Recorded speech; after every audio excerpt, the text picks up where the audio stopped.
to the late, great Ricky Hatton. The Mayor of Manchester, Andy Burnham, says the city will work to see the boxing legend get a proper send-off. Boxing commentator Ian Darke explains why Hatton was the ultimate man of the people.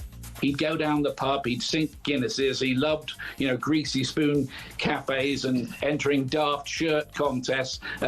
He had time for everybody that he met. He'd need 14 weeks to get ready for a fight, but he would be spot on. Ricky Hatton's family say he gave everything inside the ring and wore his heart on his sleeve outside of it. Elsewhere, we understand Ruben Amorim still has the backing of the board at Manchester United, but who knows what that really means. Amorim's overseen 16 defeats across his 31 Premier League games, but insists his system is not the problem. Here's what Simon says. I don't agree with that. I think perhaps the players that have been bought and the players that are out in the field aren't good enough to play in any bloody system. But also, to some extent, the manager has to take a huge amount of responsibility for sitting in a place where you've made things worse. Man United's 3 games before the next international break are Chelsea at home, Brentford away and Sunderland at home. Meanwhile, boyhood Man United fan Conor McGregor has pulled out of the race to become the president of Ireland before it's even begun. But the former MMA fighter says this is not the end of his political journey. And we understand Jamie Vardy is in line to make his Serie A debut for newly promoted Cremonese this evening. The 38-year-old says he hasn't set himself a goal target for the season, but will keep going until his legs give up on him. There's more at talksport.com. talkSPORT News. Tory MP Danny Kruger has ditched the Tories and joined Reform UK, and sentencing is expected for Constance Martin and Mark Gordon over the death of their newborn daughter. talkSPORT weather with QuickFit. Come rain or shine, wherever and whenever suits you with our mobile tyre fitting service. Now that will have you driving away happy every time. Conditions apply. Summer is over. Cloudy and wet today. The best of any sun across the south of England. Windy across England and Wales. An unsettled week ahead.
This is Paul Hawksbee and Andy Jacobs with you through until 4 here on talkSPORT Ware this afternoon. Andy, please tell us what's coming up. Well, coming up over the next 3 hours, Danny Kelly joins us for the game-by-game review of the Premier League weekend.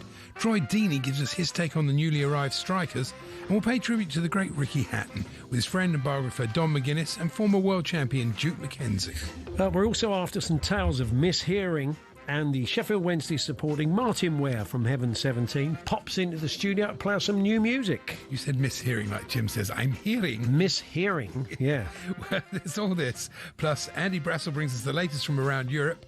And will abusive VR headsets help Europe land the Ryder Cup? Indeed. 4 minutes past 1. Good afternoon, everyone. Good afternoon, Andy. Good afternoon, Paul. And I often get asked about this Brentford-Chelsea thing, and people accuse me of sort of... If people don't know, if you join us, Andy is a Chelsea fan of, well, since about 1957? 59. And he's got a Brentford season ticket because it's just down the road. And it gives him a chance to go and watch a bit of Premier League football when Chelsea are away. But you bought that when the new stadium opened. That's right. And a bit of background for you. Yeah, that's right. And but I get accused of sort of like wanting Brentford to beat Chelsea and not, prefer. Honestly, you should have been in my house at 5 to 10 on Saturday night. I think you'll know where my allegiances lie. Yes, I never doubted it for a minute. Now, some people do. You'd be surprised. Yes. Oh, it's very, very annoying. But more of that later. The dreaded long throw. Yeah, well, fair enough. It's a legitimate weapon, isn't it? So what the idea is, you don't head it out with 2 minutes to go when you don't need to. Don't give them a long. It was the only way Brentford could score. You're taking it right back to that, are you? Well, it was Reece James's fault. He did. He tried to head it to Neto, and Neto had come in. And if he'd taken it on his chest and booted it upfield, Chelsea would have had 3 points. But especially when they've got 4 players that can sling it, 4 different players who can throw in a long throw. Stupid bit of football. But if he's listening this afternoon, I'm sure he's taking that on the chin. Oh yeah, tremendous. Anything else you want to talk about, Andy? I was going to tell you. I said to you off air. Let's play a game of have another guess. Oh, yeah, I like that. Have another guess is the game where I asked Andy a question, and if he doesn't get it right first time, I say to him, have another guess. I mean, it's quite a simple format. It's a very simple format. I could see it selling rather well globally. Has it got dating involved? No, sadly it hasn't on any kind of level, whether clothed, semi-clothed or fully clothed. Is it anything like Traitors? No, that's the format you want, isn't it? Go on. Derby were playing West Brom the other day. Oh, yeah. And the referee, Ruben Ricardo, stopped the game midway through the second half. Oh, right. But why, Andy Jacobs? He pointed to the floor. Yeah. And staff came onto the pitch to find lying there. What did they see there? A dead mouse. Oh, not bad. Not the Canadian DJ. No, it wasn't a dead mouse, but you're close. A rat? No, but I'll have another guess. One more. You can get what could suddenly appear on a football field? Hamster. No, not a hamster. West hamster. No. No idea. It was a pigeon. Oh, a pigeon. A bloodied pigeon. Oh, dear. It had obviously gone through the ringer. They think there's peregrine falcons that nest in the East Stand. At the Hawthorns, and they've had a go at this pigeon. Oh, right. And it's flown off and thought, the game's up. So dropped out the sky and landed on the pitch. It's a real you are the ref, isn't it? That's a good one, really. What was it? Indirect free kick or bounce? I suppose it'd be a drop ball, wouldn't it? Drop ball, yeah. I mean, I have to ask Keith Hackett, but I would imagine it'd be a drop ball in that. A bloody pigeon has landed on the pitch. Do you, A? But yeah, I don't know if it made any difference. I think West Brom lost. So, did you notice, though, this is a very interesting thing, that we had a guest on Friday, a very interesting man, Eamon Devlin. The half-time sort of guru. He's a coach that specialises in getting your message across to players. Works with people all around the world. He's worked with Real Madrid and Ancelotti, and he's been working with Fabian Hürzeler, hasn't he? He's been working with Brighton. So there you go. I'm watching the results come through. Brighton are 1-0 down at half-time. Blow me, 3 minutes later, they get an equaliser, and you think, there you go. It must work. Yeah. I mean, I don't know if he tapped into that. I mean, they ultimately lost the game. Well, they did. Well, yeah, but that was quite a long time after half-time. Yeah. We're going to have a chat with Danny Kelly. We're going to go game by game through the Premier League weekend. We'll be hoovering up various things.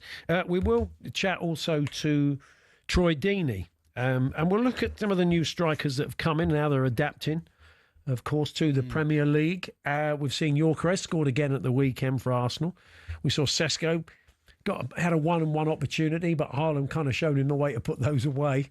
Just on another level, isn't he? Certainly is. And we'll have a chat about all the new strikers that have come. Nick Voltemade scored. I don't know if you noticed, Andy, on Match of the Day. Fantastic news for the Newcastle fans. Not quite as good news for the maintenance department at St James's Park, because the angle of because he's so tall. And I take it the cameraman who was working for the BBC the other day isn't the tallest. They had it at quite a strange angle, which went above. You know the boards they put behind with all the sponsors' names on when they do the Match of the Day interview? Oh, I see. Yeah. So unfortunately, from that point of view, you could see in the background a sort of bit of rust. Look. Bit of rust on one of the lights. Oh, look at that. So I think certainly they would have been down there today, the St James's Park maintenance team, behind Nick Voltemade, a little bit of maybe WD-40 and some wire wool, sorting that one out. They don't want that in the shot again. But you're right, he's got a very sort of 90s look about him, isn't he? It's a bit kind of a... Yeah. But it was a cracking header, proper old school header. It was like an Andy Carroll header. He used to get a lot of headers like that, sort of throwing himself at it. But anyway, we'll be chatting to Danny. It wasn't the best header of the weekend, though. I know, Goodmanson, yeah. That came from Gabriel Goodmanson. Poor lad. You did feel for him. Brilliant, wasn't it? Yeah, it was a cracking header. Tom Ornup from the Times went over to chat to Robert Lewandowski for the Sunday Times. Yeah. And they covered a lot of ground.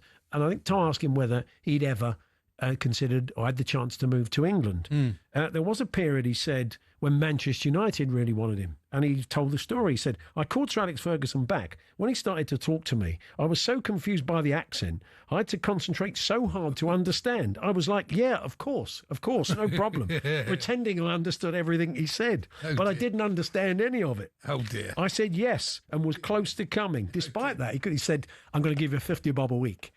Oh, yes, of course. You know, no goal bonus. Of course, yes. But in the end, the president of Dortmund said they couldn't sell me. It wasn't the right moment. And he would have been brilliant in the Premier League, wouldn't he? He would have been a sensation. Still a brilliant player. He got 2 last. But if we've got any tales of that, things that you thought you heard, you misheard, you didn't hear, and it had consequences. And the consequences, if you like, for Robert Lewandowski, maybe, is that he never got a move to England. But let us know. 03717 223344.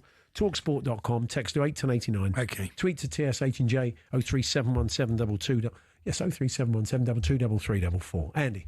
Yes, I thought I'd get this one in. You're going to say it's a bit of a birthday spread, but it is. Okay. I've written down, if Scott Parker gave Hannibal a serious talking to, was it a Hannibal lecture? Yes. Thank you very much. I was waiting for that on Hannibal's birthday. Honestly, that was just so mad. It was, yeah. Anyway, we'll be hoovering up all these stories as we go along with Danny Kelly and the game-by-game Premier League preview. I think we're all blindsided yesterday by that terrible news about Ricky Hatton. Ricky's been a guest in his studio with us. I mean, we've been doing this long enough for more or less watch his whole career unfold and all the highs and the lows. And he's come in to talk to us at various points when things were going well, when he was on the comeback trail, when his lad Campbell's fighting. And it was so sad. It was so sad to hear the news yesterday. So much love for him. Absolutely.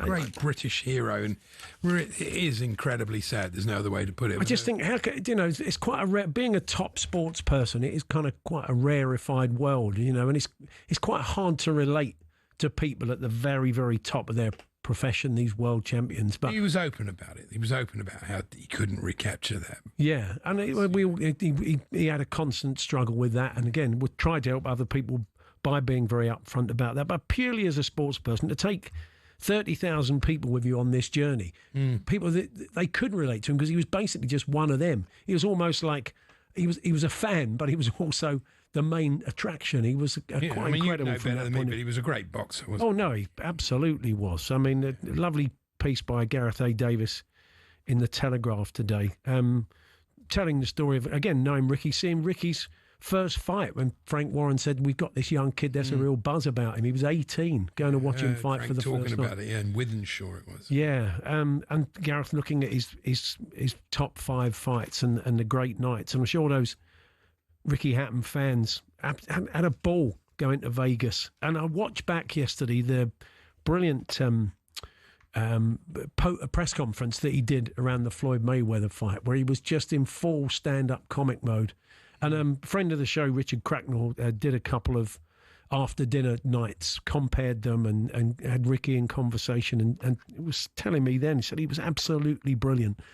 And always had lots and lots of time for the people who came along. Had great comic timing, brilliant anecdotes. And again, a top sportsman, a top guy. And it's absolutely tragic to hear that news yesterday. We're going to have a chat with Juke McKenzie later on. He's going to pop in and see us and we'll talk about Ricky as a fighter and a man.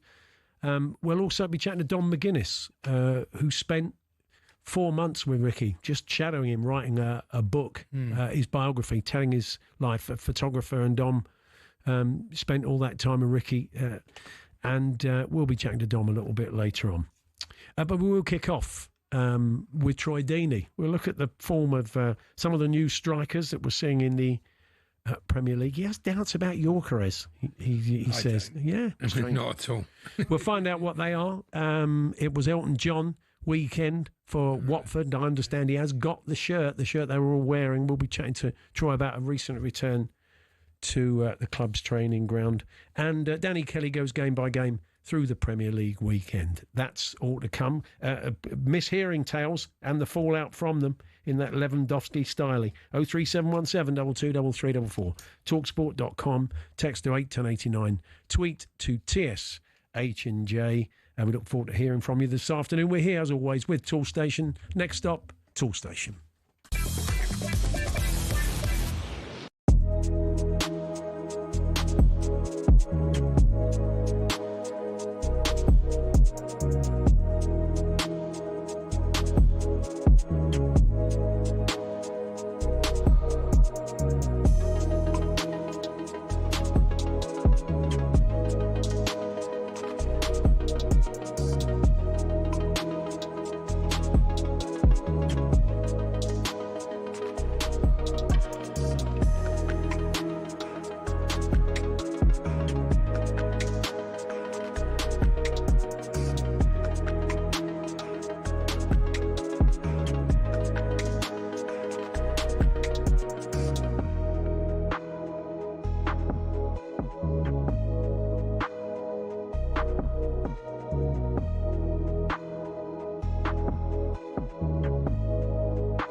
Away by Chris Wood, comes back out, whacked in beautifully by Zubimendi.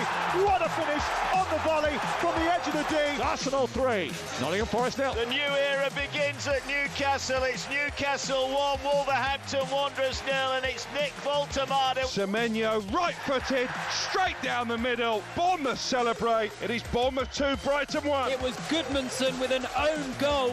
Fulham 1, Leeds 0. West Ham 0, Spurs 3. Mickey van der Ven sweeping the ball home. Long throw by Schade, flicked on, it's in! Can you believe it? Fabio Carvalho! Brentford 2, Chelsea 2. Burnley were played so well, defended so well. Salah fires it top right corner, and Liverpool will steal the point in injury time. Oh my goodness. Haaland's in again, and he's slotted it beyond our time. This is diabolical from Man United. Tell you what, it's going to be a great game at Arsenal next weekend. 3-0 City. Yes, another eventful Premier League weekend. And we're going to look at some aspects. Annoying. Well, it depends how you look at it. I quite enjoyed mine.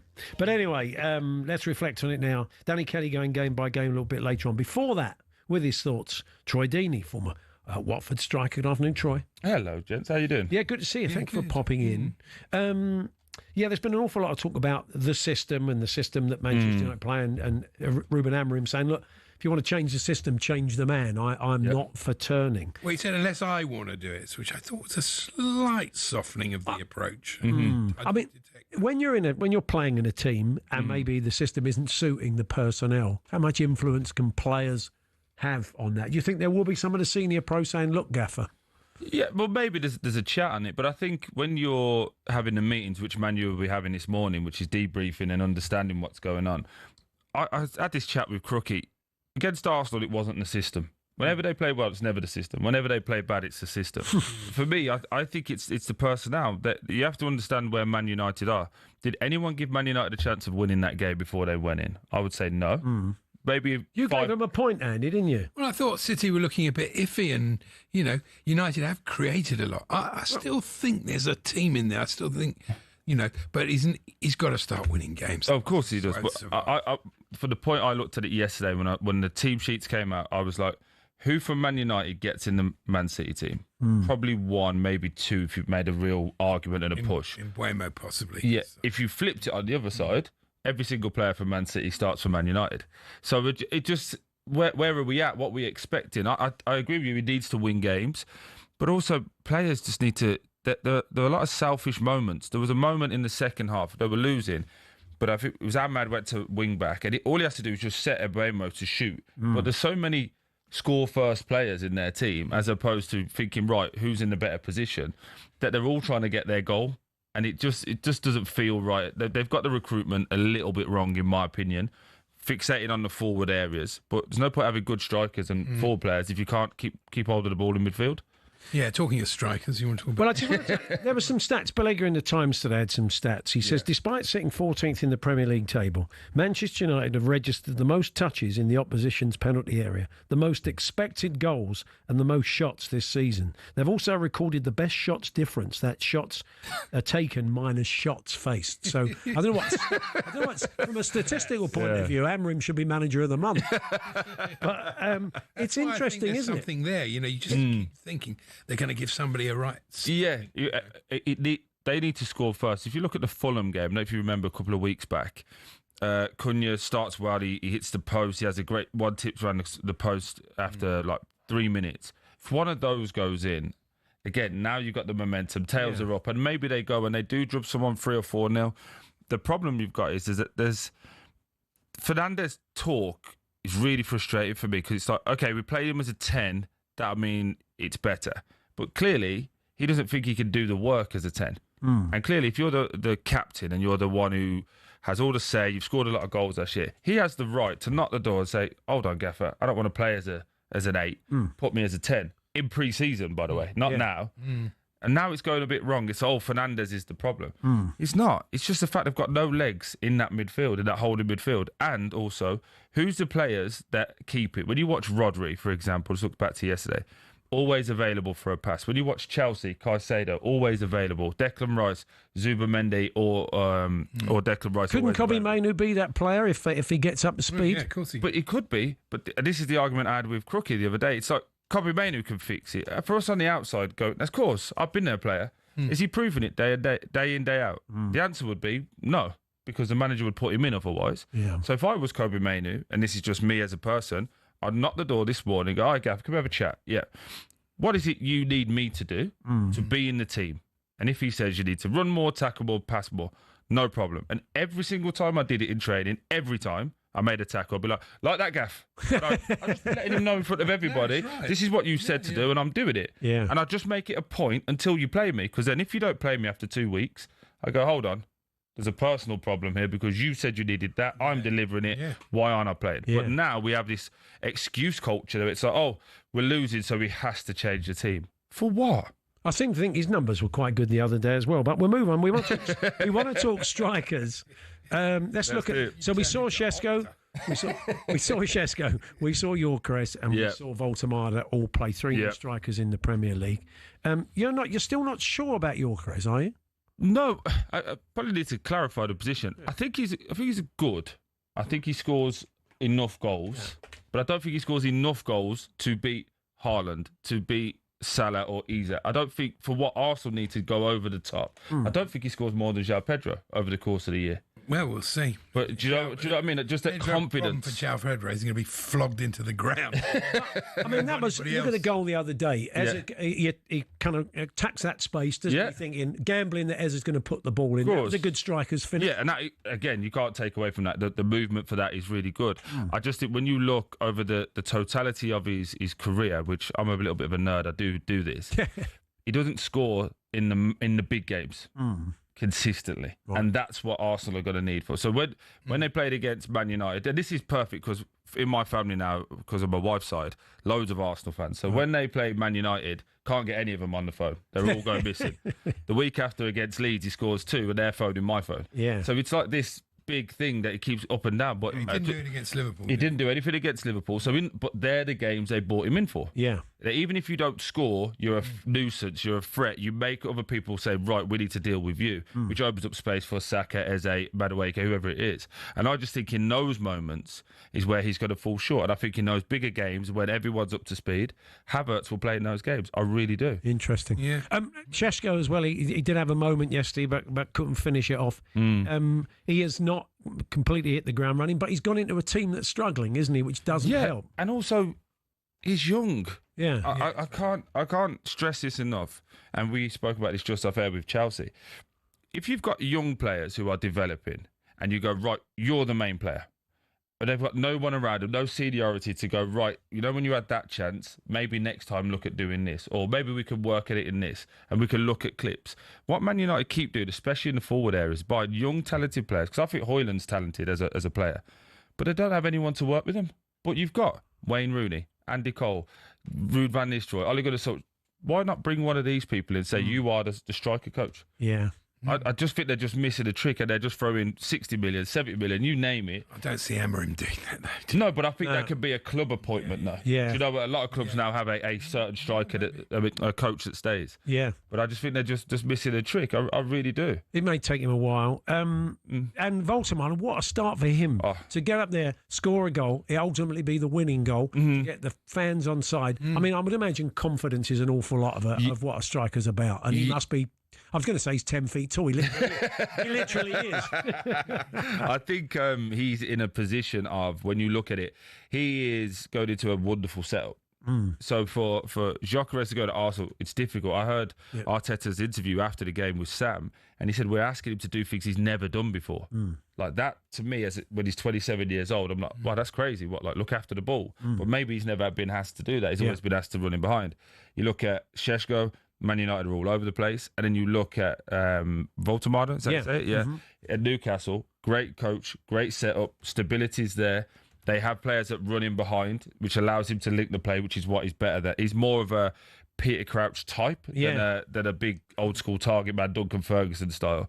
He links the play and he comes onto it. And then obviously when you put the ball to the back post like that, he's got, just it's a good header, wasn't it? Yeah, but he's got 4-foot advantage as well, which helps. Yeah, but he was a great header, and he just fits. But that's a team and a club that identify where they're at, what they're trying to do, and they fix that problem. Yeah, not Man United where it's just paintball and just spray it all up a wall and hope that somebody hits.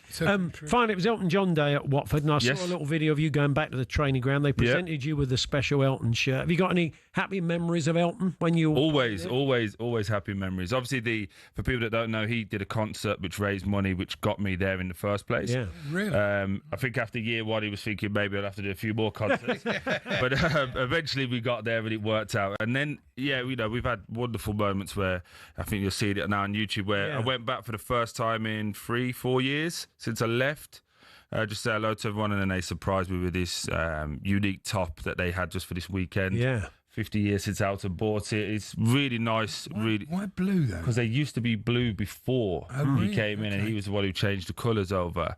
But yeah, it was just nice. It was a nice moment. But for Alton, with me, I've got the story where he called when we beat Arsenal, and it was in the car. That was just, to me, mind blowing. But I think the best one I could tell is it was my grandma's 70th. This was going to be 80 this year, so 10 years ago. Yeah, I was cheeky and I was like, any chance I could get a video, a little happy birthday, something like that. Didn't hear nothing off him. I thought, fair enough, he's busy. I've overstepped the mark a little bit. Yeah. And then about a week before, I got a message saying, sorry, I've been away. Everything's in the post. You should check it out.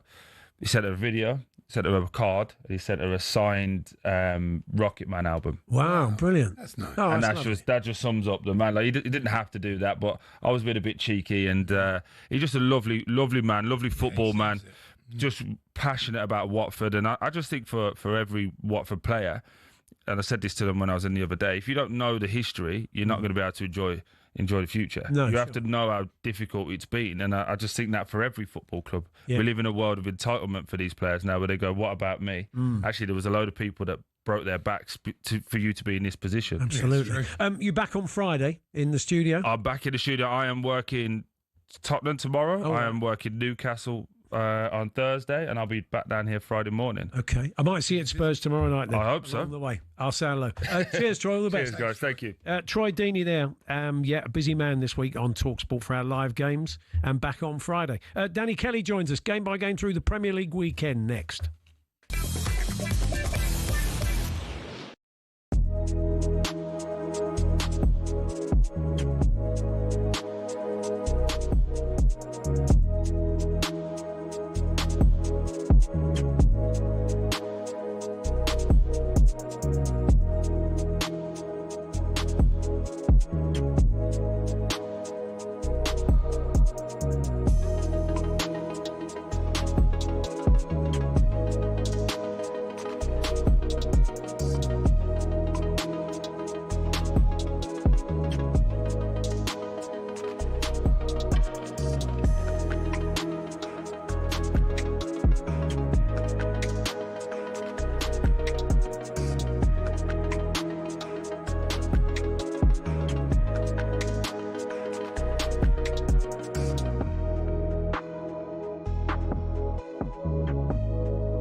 told Manchester United's board are still backing Ruben Amorim. He's now lost 16 out of 31 Premier League games, but insists his system is not the problem. Following a 3-0 defeat at Man City, former defender Phil Bardsley says United's defending was so poor. I just feel like we look wide open on transition when we lose the ball.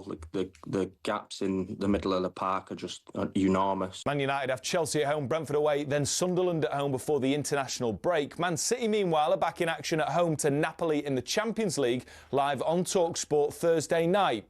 Conor McGregor's pulled out of the race to become president of Ireland before it's even started, but the former MMA fighter says this is not the end of his political journey. Our Mayor of Manchester, Andy Burnham, says the city will work to see Ricky Hatton gets a proper send-off. He was found dead at home, aged 46. Police are not treating it as suspicious. Former boxer Paul Smiths told White and Jordan fighters should be given access to therapy when they retire. Just unload and let a bit off your chest to someone who isn't going to judge it or answer back too much. Someone who's fully qualified to guide you the right way, who can spot the signs also of what may come later down the line. In a statement, Ricky Hatton's family say he gave everything inside the ring and wore his heart on his sleeve outside of it. There's more on Hatton's considerable legacy at talksport.com.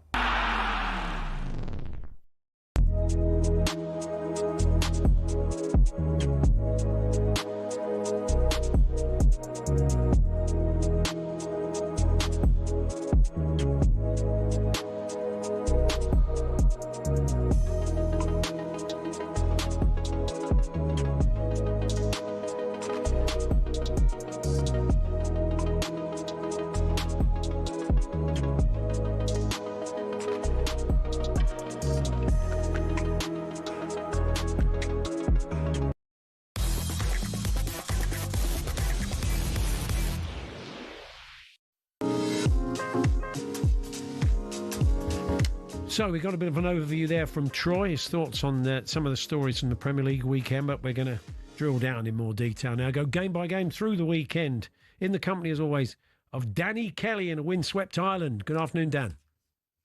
Hi, Paul, and apologies if the sound is not quite up to the usual snuff. We've had a power cut because of the storms, and now it's suddenly torrentially raining. Wow. And I'm clinging on by my technological fingertips here, Paul. But at least you're getting a view of the kitchen. Nice. Which Mrs. K, bless her, has had a quick tidy up of. Yeah, very nice of her. Yeah. There's a little pots and pans. Yeah, it's looking very tidy. Very nice. No toast crumbs or cups. It's very tidy. Let's start then with Manchester City 3, Manchester United 0. We're just chatting to Troy about it there. Yeah, another very tough day for Manchester United. City looking good, starting to get their mojo back. Well, Haaland is the sharpest kind of cutting edge that you can have currently in the Premier League, and he was the difference there in some ways because, you know, United had more of possession and sort of equality of shots and things, but there was only ever going to be one winner. And this is one of those ones where I almost feel sorry for Amorim because he could see a tiny improvement. You can see that United are getting slightly better at holding the ball and stuff like that. But essentially what they're doing is just not suited to the personnel they've got. And he's a philosophy manager, so he won't change what they're doing. But honest to goodness, you know, you can't enough now with Luke Shaw as a centre-back. No, it's not right. And Bruno Fernandes is their best player. They might have done well to sell him in the summer, but he didn't want to go for the big money. But the system means he's now playing in a position where he's too far back in the team. And these are very basic flaws that a more pragmatic manager would confront. But that's not Amorim's way. And I'm afraid he is, after each press conference, when he says, you'd have to change the man, he says, not even the manager, the man. He is gradually sharpening the sword on which he will fall. Yeah. It is very strange. You know, you think you'd try something different. Why would you keep doing it? You must really have a belief that it's going to come right. But he doesn't have the radar figures to tell him when he's doing badly, you know. Okay. He's had the vote of confidence today, apparently. The board said the word is that they're going to be patient. Well, let's see how, if they don't beat Chelsea next week, let's see what happens. But Jeremy Doku again was key, certainly in those first two goals. And there was a lot of talk about, when Grealish went, why there wasn't room for him in the City team. maybe you can see that Doku offers something a little bit different, maybe a little bit more suited to what Pep wants. Yeah, I mean, but Guardiola, unlike other managers, he's not wedded. He has his views, but he's not wedded. The changing goalkeeper, Doku rather than Grealish, somebody who runs rather than dribbles necessarily. City are changing. But the big thing for them, apart from having Haaland, of course, is that Roger is back, and that all the things you're trying to do, learning on the job when you're changing your team slightly, is so much easier to do if the middle of your team is absolutely rock solid. Yeah, he's not back to his best yet, but you will get there. Haaland, though, is that he just punishes you. He's through. You don't even have even a iota of doubt that he's going to take those one-on-ones, do you? You know he's going to. Well, he did miss one, but that wasn't the easiest of them, was it, really? The one when he just ended up sort of hitting the post. Physical power he brings to the game, as well as his skills. And I think he's improved since he got to England. And, of course, you'd expect to improve. He really has improved. He's back to the goal and things like that as well. But once he's facing you up with the ball at his feet, since the great and first Ronaldo, I can't remember a player more likely to put the ball into the back of the net. Yeah. It's not inevitable. Nothing's inevitable in football, but it's the next best thing. It's a next-door neighbour of inevitable. Yeah. Donnarumma, a nice afternoon for him. Because he had a quiet afternoon, then pulls off a worldy save. A great shot by Mbeumo, we should say. Yeah, well, Andy will tell you better than me. And Mbeumo has a brilliant shot when he gets it away. Yeah, it was very like playing for PSG for him, wasn't it? Got to just keep your concentration. They'll be busier days. I tell you what I did notice, and I've seen it in other games. They had Bernardo Silva marking Sesko at the corners. Yeah, and I've seen that in other games where the tallest player of the opposition is marked by the shortest player. Is it so? It's quite difficult. He can get amongst things, so he can't take off properly. I couldn't work out why. There must be a reason why coaches do it. Maybe he grabs hold of his leg. Yes, grabs hold of his shin. And you're very clever to spot that, because I'm pretty sure, because I've seen it myself as well, that's because marking is no longer about beating your man to the ball. It's about blocking his run. And so whether you're 5'8" or 6 foot, or Nick Voldemade, you can block the run effectively. Yeah. So why would your best headers of the ball and the person who you're planning only to wrestle? Oh yeah. Burnley 0, Liverpool 1. I mean, not a lot to say really. That Liverpool got the one at the end. They were sort of banging on the door. I mean, that's the second time Burnley have been undone. By a very late goal. That's the fourth time Liverpool have nicked it in the last 10 minutes, which is great for them. Sure. But honestly, yes, they didn't deserve it. They absolutely. I felt for Burnley, really. Really, Andy? I'm not sure I did. First of all, do you remember when we first started doing this award-winning section of the show? We used to have a barrel, which put people as punishment for their performance over the weekend. Well, I'm afraid young Hannibal, there'd be no room for anybody else in the barrel. What was he thinking? But Andy, I've got a very strict rule about this. If you play this kind of 10 at the back anti-football, if you don't get the result, then you are gutsy and determined. If you lose to a last-minute penalty, then you're anti-mugs. Yeah. And for the good of the game, it's better. Liverpool deserve to win as well. Surely you can't argue with that. Sort of. I mean, they didn't really create much, and I didn't see the whole game. To be Burnley put everybody behind the ball. We said it's the second time they've been undone like that. They were by Manchester. But you have to say the promoted sides are giving it a better go than last year. They're not necessarily getting the results, but Leeds ran Fulham close, Burnley ran Liverpool close, Sunderland got a draw at Palace. Yeah, I mean, I wouldn't argue with that, Andy. Good defence is a brilliant thing, but if it's all you bring to the game, while Burnley's fans would have loved a point against the champions of England, in the end, you're paying 50, 60 quid to watch, essentially people being cones. Attack versus defence, yeah. I mean, in saying that, Andy, at the moment, from what we've seen, I know it's very early days, you'd probably say Sunderland, of the three of them, have got more chance than anybody else of staying up. I mean, it's knee-jerk and it's very early. Yeah. Leeds aren't scoring goals. And Burnley, if they play like that, ultimately, they might win a few games, but they'll lose a fair few as well. Burnley came up with their brilliant defensive record, but they were also beating teams. I'll go back to the same old thing. Since 40 points became delusional, and it's now about 35 points to stay up, I still think the best process for promoting is to have a go. Win 10 games, get a few draws. You're nearly there, Yeah. Whereas standing on the edge of your own penalty area, waiting to get beaten by, and this has always been my point, the deep defence, harder to do than ever. The offside law is now so trigger. The penalties are given for the slightest thing. You've got VAR. You're better off if you can. I'm not saying that, you're better off if you can playing on your halfway line than on the edge of the area. And just Kirkes, really, don't dive. There's VAR there. There's absolutely no point in diving. No, it's never going to work. Really. Well, it was good managing by Slot, though, to get him off quick. Yeah. Anyway, we're going to move on to Brentford-Chelsea. We're chasing our tails already, but we'll crack on and we'll get through every game before Danny leaves us. It's Paul Hawksbee and Andy Jacobs here on talkSPORT with Toolstation. Stay one step ahead, whatever the job. Next stop, Toolstation.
We'll continue going game by game through the Premier League weekend. Danny Kelly's with us. A painful one for Andy. He might want to rattle through this. Brentford 2, Chelsea 2. Undone by a long throw. Chelsea. It was offside, but what are you going to do? Your reason that they didn't do anything about it is what? Well, they'd just given Chelsea 2 weeks running. They'd given them VAR decisions which were wrong. Yeah. And I think, obviously, they weren't going to give them a third one. I'm not quite sure VAR works like that, Danny. How do you see it? Well, I'll wait till we get to the Spurs game before we start about VAR. Yes, of course. Yeah. He was offside, Otara. He was. He attempted to play the ball, and he was offside when the flick came in. But look, that's not the reason they didn't get the 3 points. It was the game it shows the danger, even for a club as well equipped as Chelsea, of trying to compete on all fronts. They rest some of their better players. Yeah. Champions League had to bring them on. It was a game of substitutes, wasn't it? You know, Cole Palmer comes on as a substitute, gets a goal. One of the players involved, was a substitute as well. And then, of course, Brentford's top substitute scores the goal. But the long throw thing, overall, I'm so glad that long throws and set pieces are back in fashion. Yeah. Brentford are very much part of the reason why they are back. Arsenal being, if everyone gets their credit, because the death of the long throw and the obsession with short corners, part of a football snobbery, that you have to play a certain way in order to get results. These are perfectly good tactics in football, particularly in a league, whereas we saw, with the Spurs and West Ham game, and all games now, where you're allowed to wrestle people any way you like from set pieces. Why wouldn't you start putting the ball in on top of the goalkeeper? And throw-ins, they've always been, I never understood why they disappeared. It was a perfectly legitimate part of the game. Yeah. Someone Keith Andrews started at Brentford as the set piece coach. And he said, "Well, hang on, we'll bring this into the centre of our game." The only thing is, I'd say Brentford are going to lose more games playing like that than they'll draw. They were a bit fortunate to get the point. They were better in the first half than Chelsea. Yeah. The second half, Chelsea were miles better than them. Palmer should have put that away. Well, it was interesting. 3-1, and it would have been game job done. Nathan Collins saying that as soon as Palmer came on, the tempo's completely different. I mean, he is so key to the way you play. Well, especially when no Esteval. Yeah. He's also somebody who can break defences. So. 4 players who could take long throws that they had. Maybe we should have the Ian Hutchinson Award at the end of the season at the PFA. I'm surprised Gittins didn't get booked, though, for tackling himself 3 times. Tremendous. Given I a don't yellow. get that. Imagine if he got a yellow for tackling himself. He looks like one of those players coming out of Germany. There's a few of them that aren't quite ready for the Premier League. Well, we'll see.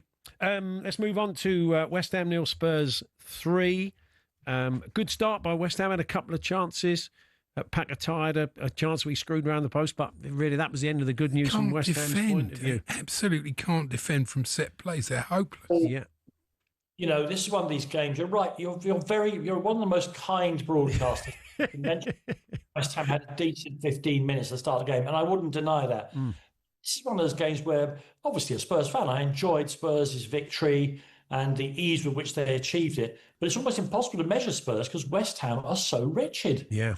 On another platform, in the preview of this game, I said, there's no way West Ham can play with Ward-Prowse and Souček in midfield against, likely Bergvall and Zaha, because the game has changed. You have the running power required in central midfield now, unless you're an absolutely genius positional player like Rodri, like Paulinho, you're not going to get away with that. And in the end, West Ham was just run ragged. Graham Potter, for the first time afterwards, starts to talk about the resources he's been handed. And he's probably got a decent case there. Even if he was, Andy, and you can know better than me, perhaps not quite right for the very top levels of English football. He's well at Brighton.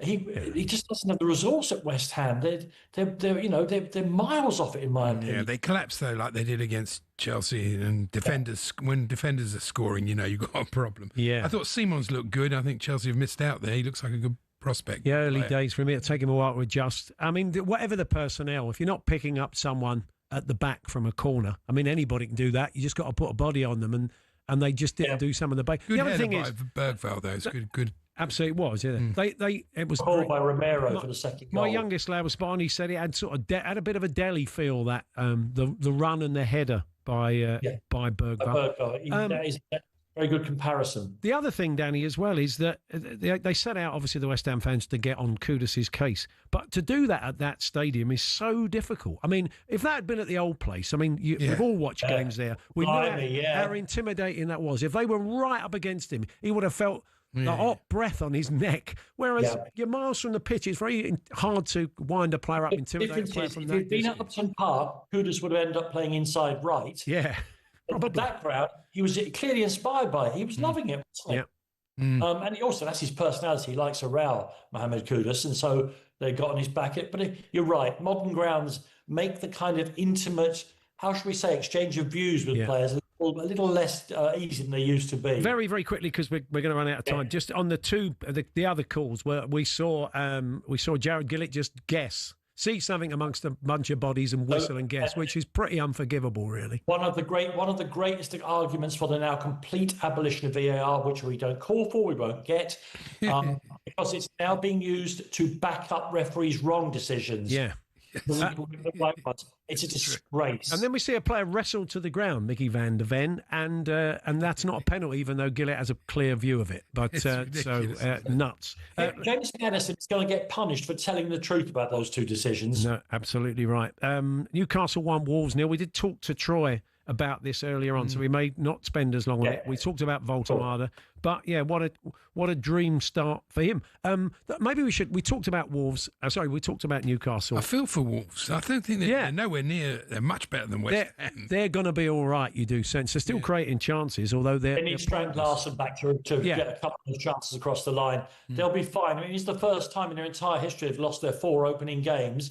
But as I say, that would have been fatal in a season when you needed 40 points. If you need 35, it's not good, but they can recover. Yeah, and Quinney will tell you making a good start as a Newcastle striker makes all the difference. So I think we were told he wasn't there for his heading and all the rest of it, but provide a cross like that for Jacob Murphy and somebody good, but he's going to score with the head. It was brilliant. Absolutely. We're going to get on to Fulham Leeds. We just got to catch up with one game and then we'll go through the rest of the matches. There was a couple of fairly dull 0-0s, but we'll do a bit of... won't take long. Everton versus Villa. Yeah, there may be a swift chat and also Palace Sunderland maybe. But anyway, Danny Kelly's with us. We're going game by game through the Premier League weekend and we'll keep chatting after the sports headlines.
More from Danny Kelly very, very shortly.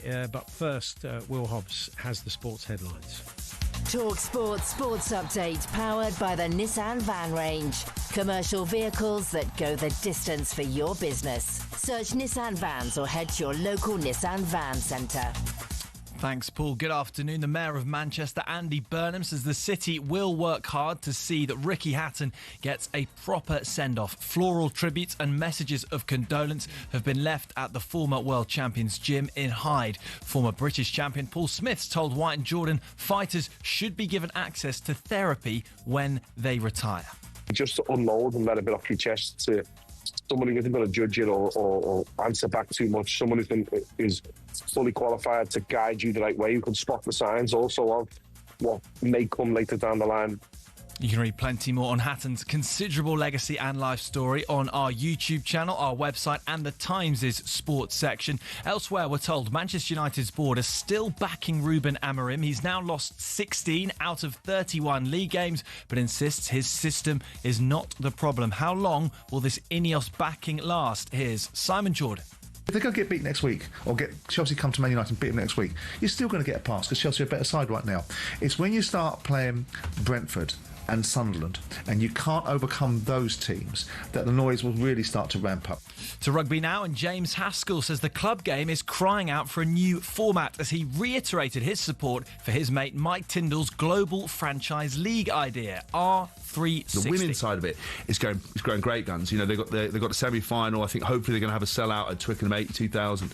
But the men's side, not the international side, but the Premiership side, is diminishing. You know, Leonard Curtis did a report. Seven sides are balance sheet insolvent. There's a real issue.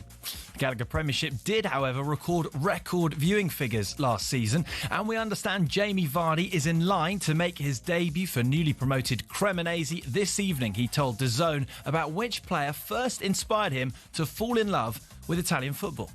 When I was younger, it was Del Piero. You watch him play, he was unbelievable. So being able to watch that and watching him score most weeks, it's really encouraging for me, having watched it, me coming here and trying to do exactly the same. As ever, there's more on talksport.com. talkSPORT News. The Conservative MP Danny Kruger has defected to Reform UK, declaring the Tories are over, and a couple convicted of manslaughter over their baby daughter's death are being sentenced at the Old Bailey. More news on the way at past. talkSPORT weather with QuickFit, your go-to destination for quality tyres from great brands like Continental. Visit your local centre or quickfit.com and book today. Generally cloudy and wet today, the best of any sun across the south of England, windy across England and Wales, and an unsettled week ahead.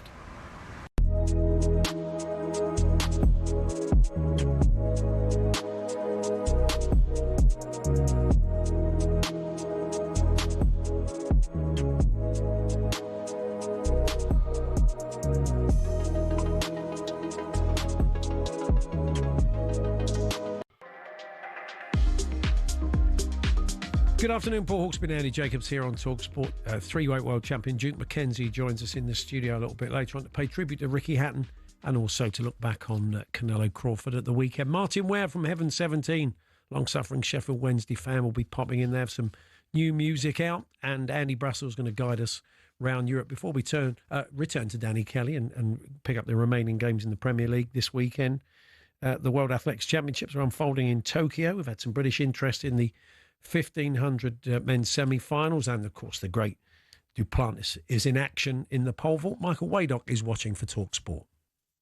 Yeah, job done for the British trio of Josh Kurt, Jake Whiteman and Neil Gourley in the semi-finals of the men's 1500s. Both messy races, though, had two fallers in Gourley's race, and Olympic champion Cole Hocker had to barge his way through in the home straight, so expect some appeals and protests in due course. The British athletes should all be fine. Josh Kerr finished second. Jake Whiteman finished third in the first semi-final, whilst Neil Gourley finished in the sixth and final qualification place in his semi-final, getting through by thousandths of a second. Remember, Kerr, the reigning champion. Whiteman won the title in 2022. In the pole vault, the bar is at 6 metres, with Emmanuel Corrales of Greece over that, and so is Mondo Duplantis as he targets another global gold. Thank you very much, Michael. We'll go back to Michael a little bit later on. But Danny Kelly is with us. Some games to hoover up still. And we've still got Fulham Leeds to look at. So Fulham won Leeds, and it took nearly an hour for Fulham to have their first shot. It didn't sound like a stunner, this one. To be honest, Paul, through another very generous platform, I these days have access to a million stats as the games are going on. And they measure something called the incidence, tackles, great dribbles, shots at goal, all the rest of it. There were two games in the Premier League, the game at Fulham and the game at Crystal Palace, where in the first half, if you could honestly have spent your time better making origami swans, picking playing cards into a top hat in the style of a Tom and Jerry cartoon, because absolutely nothing happened. Look, Fulham at the end got that bit of luck with their own goal that perhaps deprived of at Chelsea. And Leeds, Farke's got to decide what his forward line is. They changed all their forwards before the game and then again during the game. And I understand it's early days and he's shuffling the pack and all the rest of it, trying to see who is going to thrive in the Premier League. I just wonder sometimes whether, again, because it just getting these couple of wins to get you going, just 10, 11 players, you're the starting 11, let's get after this. But there was nothing in the game at all, but an important result for Fulham because they were starting to look like they couldn't drag a result. No? Kevin looked lively, didn't he? It reminded me of William. Yeah, very similar. I mean, that great shot, sort of cutting in from the left. He looks like they got a player there. You can ask when Andy Brassell comes on. He started him with a jeweler's eyepiece. He'll tell you Fulham have got a bargain there. Yeah. And when it takes him 3 weeks or 3 months to get used to the Premier League, he's going to be a good player. Good. We move on then to Arsenal 3, Nottingham Forest 0. And again, we spoke to Troy a little bit earlier on about Gyökeres. A good finish, lovely ball in from Eza. I mean, the very noticeable thing is the depth and the quality in that Arsenal squad now. I mean, Mosquera I thought was excellent.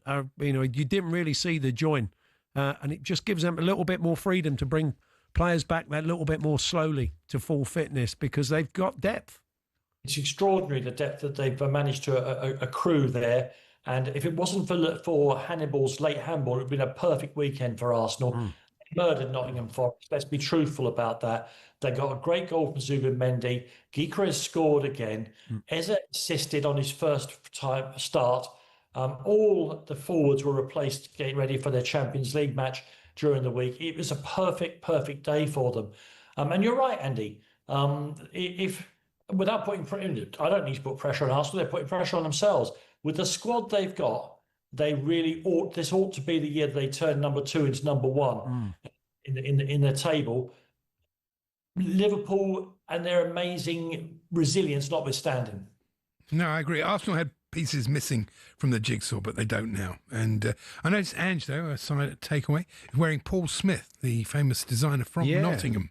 So nice. He was wearing. You can tell that was a very smart suit he was wearing. Yeah, but the he's not always been the greatest wearer of a suit. They did. I mean, I thought he seemed to carry that. He's got a big job there. Yeah, I mean, he says he's going to from Wednesday in the Carabao Cup is when he starts to change things up. It will be interesting to see how that pans out. I think he deliberately left it the way it was so he can just turn around and say, well, obviously that doesn't work. One or two of Forest defenders were still defending their goal. That won't do. Yes.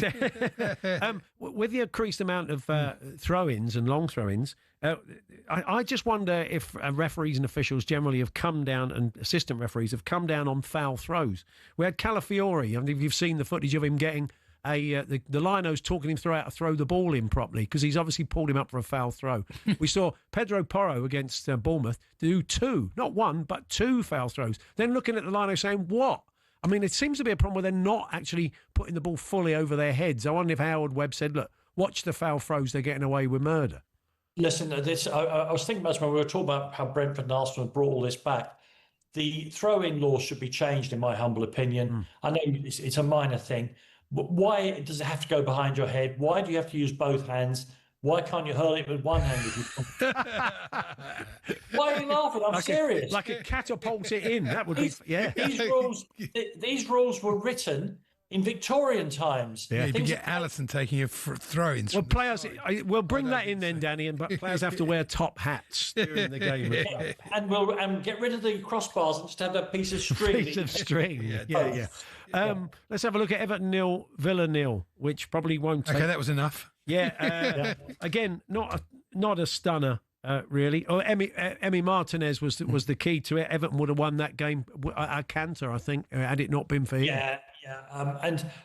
You know, it's no surprise, is it? Aston Villa haven't scored yet. Jacob, Ramsey, Rashford, Asensio, the players they had up front last year to choose from, just not there anymore.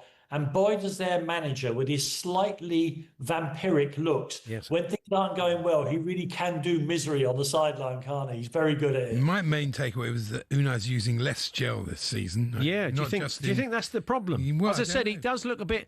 When he's full Dave Vanian of the damned, I think that's when they're successful. But as soon as he goes a bit light with the product, they've struggled. Maybe he's got to go back to the new rose look. I don't know. Yeah, we'll have to go on to some kind of pomade watch, yeah? Definitely. Let's move on then to Palace. Interesting guy wearing white leggings in September, which he looked like a baseball player. Palace 0, Sunderland 0, and Robin Roof, the goalkeeper, again was another star performance by him, keeping Palace at bay. Yeah, somewhere there's a great headline. I haven't got it yet about the roof falling in, but this is a really odd game because although nothing happened except for a few saves by Robin Roof, you say late on, both sides, in their own weird way, can be satisfied. Palace are now on an unbeaten tear of 10 games. They've only won 3 of those, but they're unbeaten in 10. Yeah. I think that's the longest in the Premier League currently.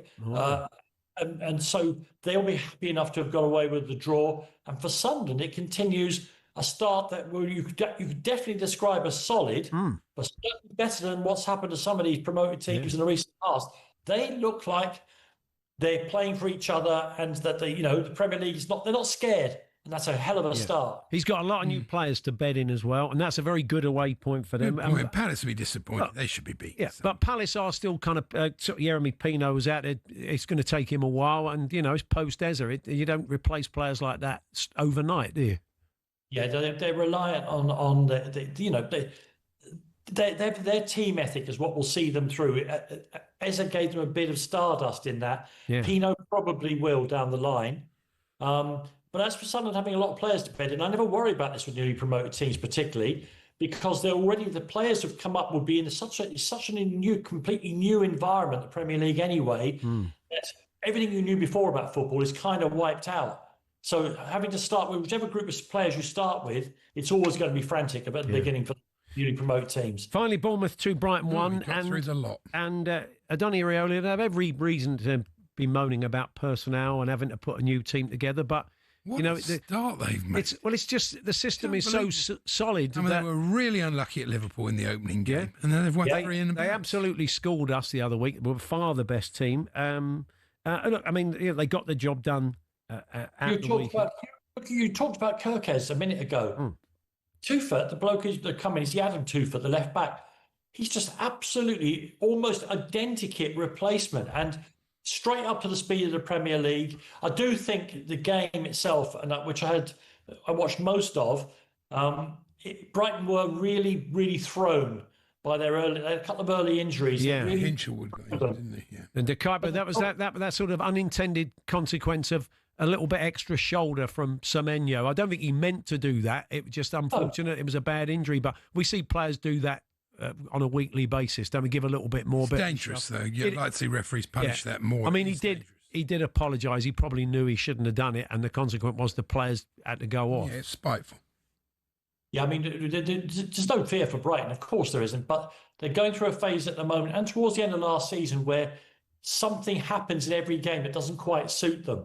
Yeah. Now, maybe the luck will turn if it's down to luck. But I say those 2 injuries seem to unbalance the team more than you would have hoped.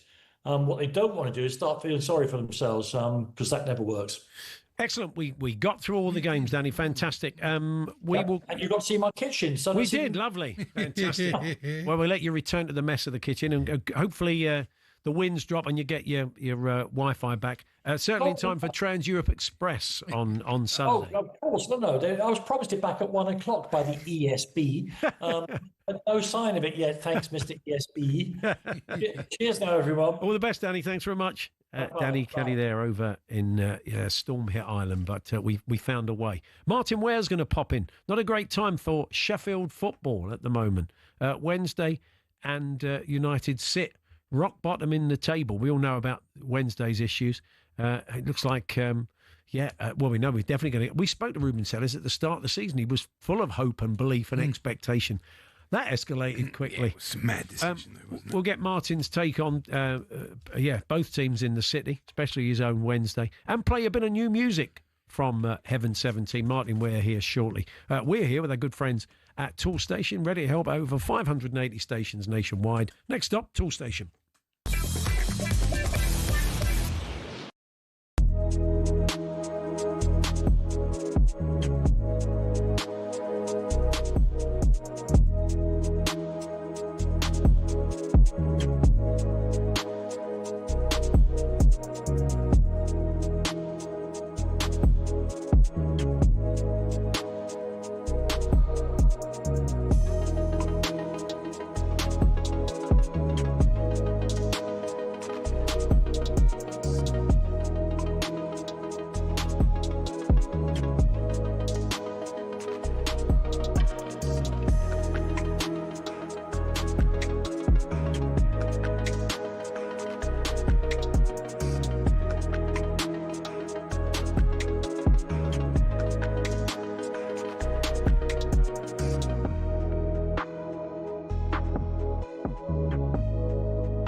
Martin Ware joining us a little bit later on, but we're delighted to say Juke McKenzie, 3-weight world champion, has popped in to see us. Juke, good afternoon. Good afternoon, champ. Good to be here, mate. Yeah, good to talk to you. We're going to pay tribute to Ricky Hatton a little bit later on, but we wanted to talk to you about Canelo Crawford at the weekend. I watched the fight back. Just the quality of the fight, the two fighters going toe to toe, the brutality of it, the punches they were landing on each other. It was a fantastic fight to watch. It was a boxing masterclass from Crawford. He set out his stall and he told everybody what he was going to do. Apparently, he said this years ago. They was asking him, where are you going after you win the world lightweight world title? That's 9 stone 9.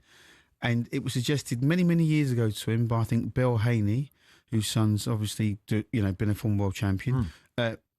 Where do you want to go? Who do you want to call out? And he said Canelo. He said chase Canelo. And that's exactly what he's been doing his whole career, chasing Canelo. And then when he said to everyone he could beat Canelo, obviously everybody scoffed at it and laughed at it, but he knew in his heart of hearts that he could beat Canelo. And when you look at what he's actually done, when you're undisputed world champion, I've been a world champion myself 3 times in 3 separate weight divisions. But what Crawford has done is to be undisputed. So I only won one version of each world title, but what he's managed to do is win all 4 belts in 3 separate weight divisions. He's a modern day great. He's a phenomenon. It's never going to be repeated. Boxing, that what he showed at the weekend, boxing's not just for the ages. He's done this for all time. Yeah. He's really put himself right up there with the greatest of the greats. Should he call it a day now? He says he hasn't made up his mind. He Do you won't. think he'll keep going? He can't. What are the fights out there for him then, Duke? I'd like to see a return with Canelo. Okay. Because Canelo's going to say, Canelo did say he was beaten by the better man and took the defeat magnanimously. Yeah. He took it very, very graciously. But, you want to know, can he possibly better that performance? Now, when you look at it, when you look at what happened and the way the fight unfolded, Crawford boxed such an intelligent fight. He didn't engage with Canelo early on. He engaged with him late on when he knew Canelo's power wasn't going to be the same. You don't engage with a heavy hitter early on in the fight in case they get lucky. So he boxed his head off in the early rounds.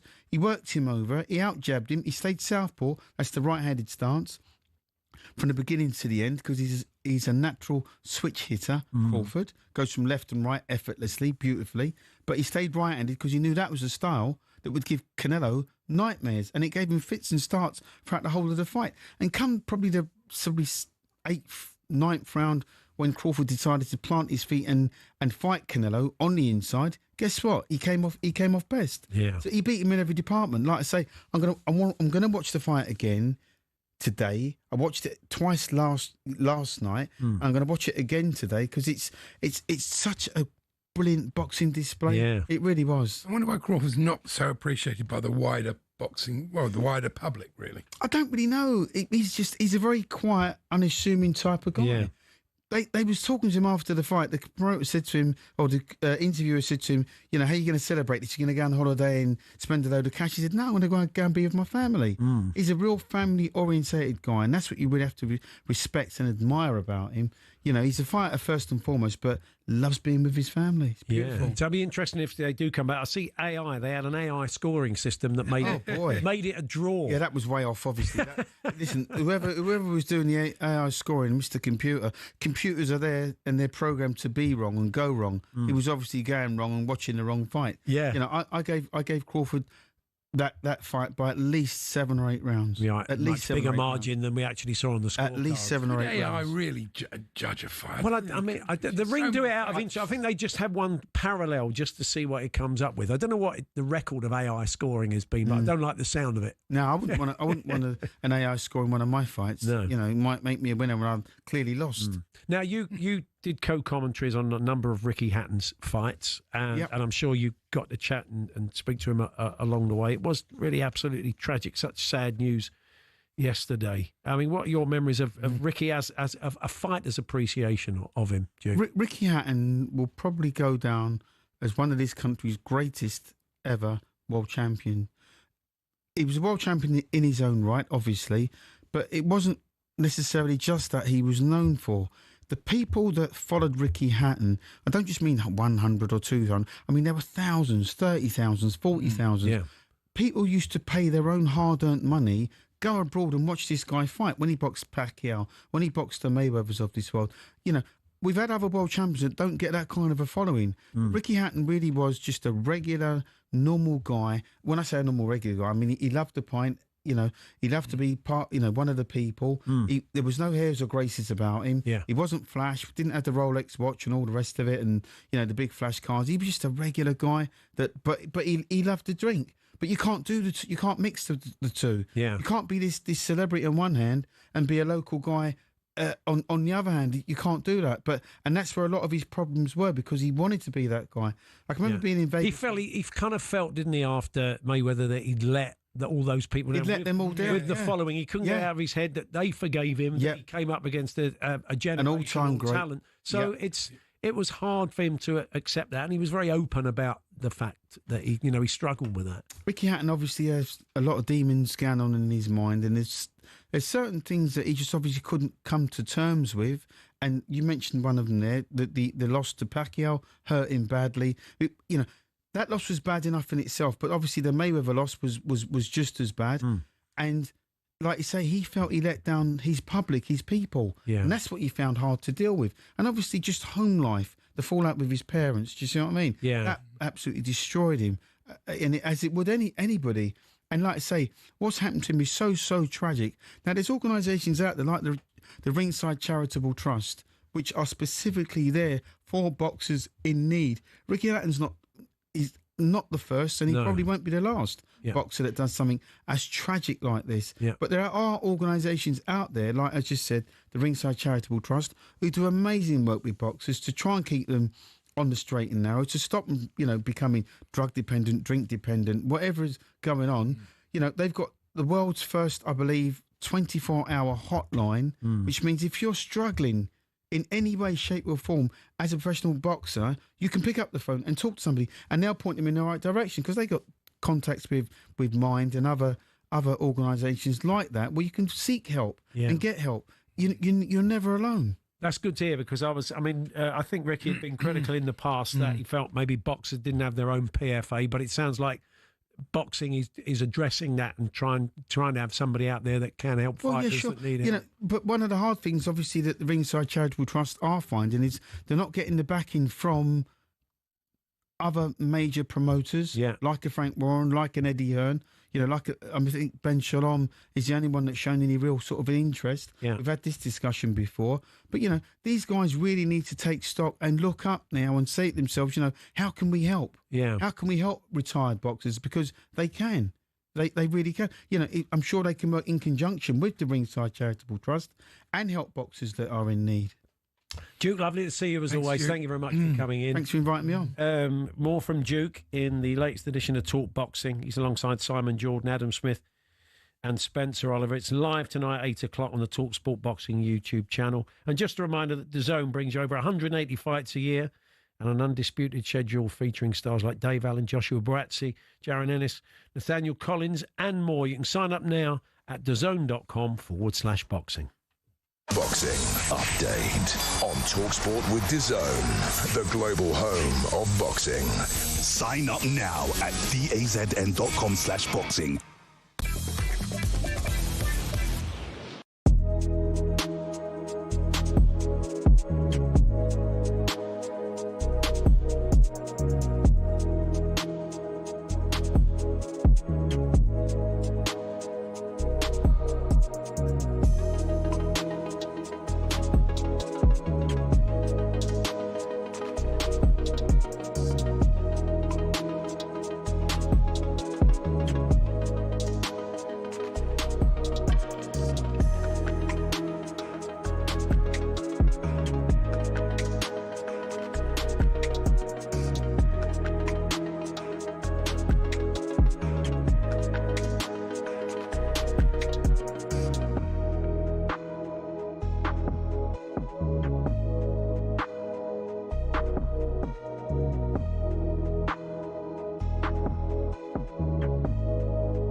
We're told Manchester United's board are still backing Ruben Amorim. He's now lost 16 out of 31 Premier League games, but insists his system is not the problem. Following a 3-0 defeat at Man City, former defender Phil Bardsley says United's defending was so poor. I just feel like we look wide open on transition when we lose the ball.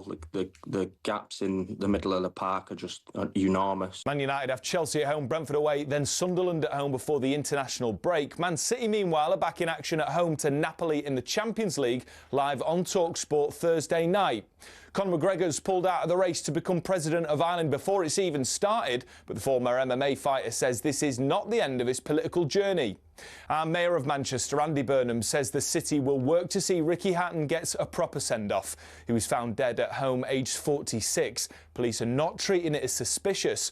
Former boxer Paul Smith's told White and Jordan fighters should be given access to therapy when they retire. Just to unload and let a bit off your chest to someone who isn't going to judge you or answer back too much. Someone who's fully qualified to guide you the right way, who can spot the signs also of what may come later down the line. In a statement, Ricky Hatton's family say he gave everything inside the ring and wore his heart on his sleeve outside of it. There's more on Hatton's considerable legacy at talksport.com.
Good afternoon, Paul Hawksbee, Andy Jacobs here on talkSPORT. That is Heaven 17. That's their first new single in over a decade. It's called Something About You.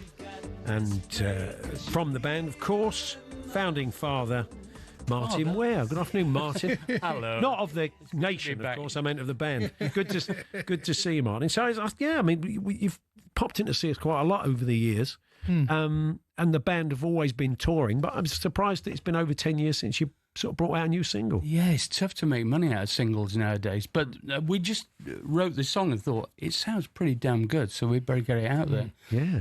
And I knew you'd play it anyway. Yeah, it's got, I mean, it's a very trademark feeling, yeah, it's got that kind of 80s feel, hasn't it? I mean, there's not much of that around at the moment, so we need something to cheer us all up, don't we? Yeah. I do. Yeah. On Wednesday. Well, exactly. We'll come on to that. But the band have got a huge following, and you tour, and you've got a tour coming up, a big 13-date tour. So you've got a loyal following, haven't you? We've got an incredible following. I mean, we're very lucky. Part of the reason we're doing this tour is to make a documentary about our loyal following as well. So we're going to be interviewing some of our fans. There's one of our fans who's called Sumo, for obvious reasons when you see him. And he's been, I think, to 253 gigs now. Wow, wait. Now, I'm not suggesting everybody should do that, but there are lots that have been to over 100, and it's a phenomenon of people who follow 80s music. Actually, it's normally people with a few bob in the bank account who treat it like following a football team. Yeah. Okay, interesting. And get a season ticket at Heaven 17. That's a good idea. What a great marketing idea! See every gig. I bet there will be people that do. I bet there would be. Yeah, absolutely. Good stuff. And so I see here that the video, the documentary, is it being shot by the BAFTA-nominated director, James Strong? That's right. He's an old friend of ours. He's a big fan of Heaven 17. And he's done all sorts of stuff. I mean, he did Mr. Bates versus the Post Office. Yeah, that's what he wanted BAFTA for, I think. Wow. Yeah, it's very successful. And he just came to one of our gigs and said, God, I really wish I'd filmed this, because we have this thing where me and Glenn are more like Morecambe and Wise than anything kind of cool anymore. So we make a point of engaging the audience. And he said, you have a very special relationship with the audience. And he said, that'd be good subject for a documentary. Yeah. So that's what we're going to do. You're the kind of the way you created music in those days, and you were big into sound as a band because there were kind of limitations because of the technology available at the time. But that's not the case anymore. Limitations because of the talent as well. But no, I mean, really, your stuff always sounded interesting, simply because you worked very hard on the way it sounded. And as I said, the technology wasn't. Yeah, we were right at the front of it. We used to go and buy all the latest synths and the drum machines, and of course all that stuff's come back into fashion now. There's lots of new versions of the old technology coming out, and then with my BEF hat on, which is my production arm, we used to use all. They used to come to me to use all the new sounds, as it were. Yeah. It was kind of like I was like the 10 Bob Trevor Horn, Yeah, it was expensive though, wasn't it? Very self-deprecating. If you were going the 10 Bob Trevor, if you were going out there buying all the very latest synth, that wasn't. No, it wasn't. These days you can get all those sounds out of probably one keyboard. Can't it wasn't cheap. No, I mean I remember one day I turned up at the studio and Ian Marsh had bought a Fairlight. Now in those days, that was the early days of sampling, and it's like. That was £30,000, which is about £200,000 now, I think. Yeah. And I went, you are insane. Yeah.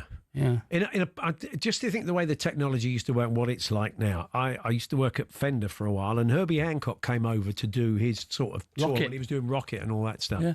And he had this Rhodes keyboard synthesizer, which they brought out, and we had to download his sounds via cassette.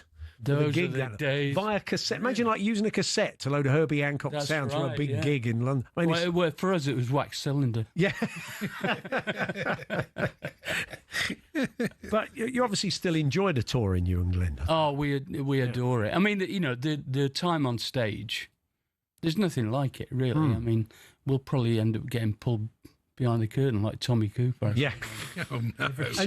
And there's a kind of crossover to your football fandom because Tango, people might remember Tango, who's a big Sheffield Wednesday fan. He appeared on Fantasy Football. I remember him. All those years when Andy was producing it and came He's on. from Wolverhampton. That's right. He's a Wednesday. Big Wednesday fan, but he comes to your gigs as well. He does, yeah. He's a lovely guy, actually, Paul. I met him a few times. And I was just saying in the break that he used to have his mate who used to go with him because he used to be stripped to the waist. Yeah, that's right. Not a pretty sight, we have to say. He used to be stripped to the waist, and his mate used to turn up who looked completely emaciated. Yeah. Called Diet Tango. Was he topless at the gigs?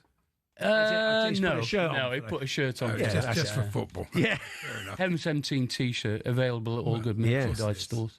So you're kicking off Shepherd's Bush Empire. You're right around the country. Yeah. 6th of November, the tour gets underway, and you can find Heaven 17 the website, Facebook, Twitter, YouTube.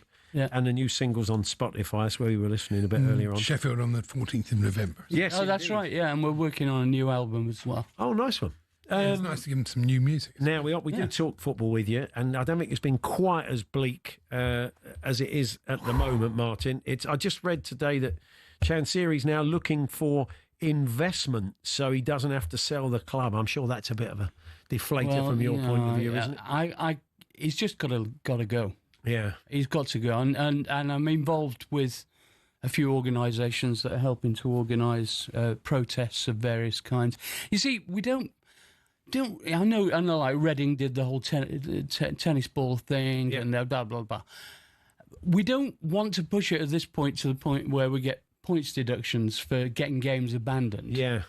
So it's difficult, isn't it? Because otherwise, I'd just say get on the pitch every game. We've got rid of 15 players in the close season, signed one. Yeah. We don't have enough players to. I mean, like the League Cup game tomorrow night, it'll be an average age of 20. They did you proud in the last game, though, didn't they? Oh, they've been playing very well, and I think sometimes they've got nothing to lose. You see, they're trying to make a name for themselves on telly, aren't they? So there's Grimsby tomorrow. Is it tomorrow night? Yeah. They are actually going to have more fans than Wednesday fans in the ground. Yeah, because we're boycotting the game. Yeah. It's so sad. It's an awful situation. A great club. And I did read that the regulator will have something to say about what's gone on at Wednesday. So we'll see what happens. I think they can.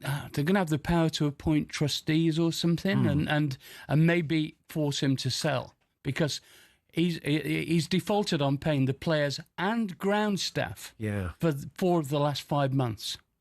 That's outrageous. Yeah. Imagine like some poor tea lady not getting paid. It's different if you're a professional footballer, but even they've still got their mortgages and all that. Yeah, of course. And it's not great for the guys down the road either. They've just seen off their manager, made a bad start. But you're a bit worried that Chris Wilder's going to come back and be good. I mean, Chris Wilder's a good Championship manager. Yeah, he'll sort them out. He'll definitely sort them out because they've got a very valuable squad. Yeah. I was looking at it on, what was it, Y Scout or something. It's like our squad's worth like 10 million. Yeah. And theirs is 200. So I'm really looking forward to the Derby game coming up, as you can tell. Is it? Where's it? Is it at Hillsborough, the first one? Yeah. Oh wow, that is going to be tough. Will you be on tour? Are you going to get back for that? I can't remember. I'm trying to ignore it all at the moment. It's so depressing. It's too depressing. Listen, the owl shall rise again, don't worry. Yeah, well, let's hope so, because it is a pretty awful story, that. Right, Martin, always a pleasure to see you. Thanks for coming in. Thanks very much, mate. There's Something About You is out now, and wherever you normally get your singles, go and check it out. We're just playing a bit there. And you can catch them on tour, as we said, kicking off at the start of November. We're going to be chatting to Andy Brassell, guiding us around Europe, some of the big stories of the weekend with Andy. That's coming up shortly. We're here with Tool Station, standing behind every single tradesperson in Britain. Next stop, Tool Station.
So the countdown is on. This is your chance to win £25,000 and tickets to see Oasis at Wembley on Saturday, the 27th of September. This Friday, we're calling 2 lucky listeners on air. We'll go head-to-head for the cash. Both will score the tickets, but only one will walk away with £25,000. Listen up for how to enter. 18 plus, UK excluding Northern Ireland. For a chance to win, text the word Oasis to 83338 and you're in the draw. Text costs £2 plus 1 standard network rate message. You must have the bill payer's permission. Or you can enter for free by calling 0330 880 3338. All entries must be received by the 19th of September at 9 a.m. This is a talkSPORT limited promotion run on talkSPORT, Talk and Virgin Radio UK stations. Full terms and conditions at talksport.com. Over at the World Athletics Championships in Tokyo, Armand Duplantis has just broken the pole vault world record for the 14th time in his career. He's jumped 6 metres 30. He does it deliberately, apparently. Centimetre at a time, because every time he breaks it, he gets 74 grand. $100,000. That's right. Every time he breaks it, he does it in increments. He even he took that to the 3rd jump. You wonder if he sort of builds the tension, really. But quite freakish, amazing. Dominant. But there we are. Another world record for Duplantis. Anyway, we return to football, and Andy Brassel from Trans-Europe Express, of course, European football expert, joins us as always. Hi, Andy. Good afternoon, fellas. How are you? Not so bad. Let's start with Spanish football. Marcus Rashford, first assist for Barca. Yeah, I only took an injury for Lamine Yamal for him to get it as well. Of course, Yamal came back from international duty where he thought that the worst thing that was going to happen to him was losing his passport in Turkey. There was some great footage last week when Spain had just won 6-0 there, of him going from the coach back into the dressing room, then taking his little suitcase outside and opening it outside the coach and rifling through his suitcase because he still couldn't find his passport. A little bit like, well, just any 18-year-old on a lad's holiday, really. He had to get an emergency replacement, but he also picked up a pelvis injury while he was there. Can't train or play at the moment. It looks like it's going to take a miracle, they say, for him to make Newcastle away on Thursday, which is a great shame, I think, for the British public, even if Newcastle fans might be a bit pleased about it. But what it meant is the reason that Rashford was there is to offer cover to Rafinha, who was rested. He was put on the bench yesterday, and Lewandowski. And he got his go, Rashford. He set up a goal for Rafinha after he came on. Played his best game for Barcelona so far as they beat Valencia 6-0. In what was a really, really strange atmosphere, because of course it was Marcus Rashford's home debut for Barcelona, not at Camp Nou because it's not ready yet. They're hoping still to play the league phase of the Champions League there, but it's not looking great at the moment. They had to play this in the Estadio Johan Cruyff, which is where the B team play, 6,000 capacity. So they had a draw from the 16,151 eligible members for the tickets, which opened on Wednesday. That's right, the game was last night, but it opened on Wednesday last week, finished at 10 o'clock on Friday morning, and eventually they got 6,000 people in. So really strange circumstances under which to make a home debut. Fermin Lopez showed why Chelsea were interested in him. Scored a lovely goal, left foot. He's so good, Andy. Honestly, if I was any European club of stature, I would be tripping over myself to buy him. The problem is, I think not that they were completely closed to the idea of selling for Chelsea, but a lot of the activity that happened in the transfer market in terms of players coming into the Premier League this summer, I think if you'd have gone back, like, say, maybe 3 months before any of the big moves happened, before you had Voltemada and all the rest of them, Isak, Ekitike, I think Barcelona would have said, we need money. If we can sell him to Chelsea for 40 million, we'll do it. But then, as it got closer to deadline, they thought, well, they're a Premier League club. Let's try and charge them 100. What are they going to do? And the fact is, they just didn't buy it at that sort of level. Now, he might become that sort of player. And funnily enough, that's where the market is, isn't it? You pay now the big bucks for the players who you think can become those sort of players rather than the players who are those sort of players. I tend to think we're going to reach a point where football is just played by 16-year-olds and 40-year-olds. Because, of course, we're looking on the other side about Luka Modric. I think the 20-somethings are finished now. We'll come on to Luka Modric. Trent last night got some game time. It's a difficult start for him, but how did he look? He came on as a pretty late sub. Was it too late to tell what sort of shape he's in? Like nothing, really. This was on Saturday when they were down to 10 men. against Real Sociedad. Kylian Mbappe was brilliant again. He started this season fantastically well.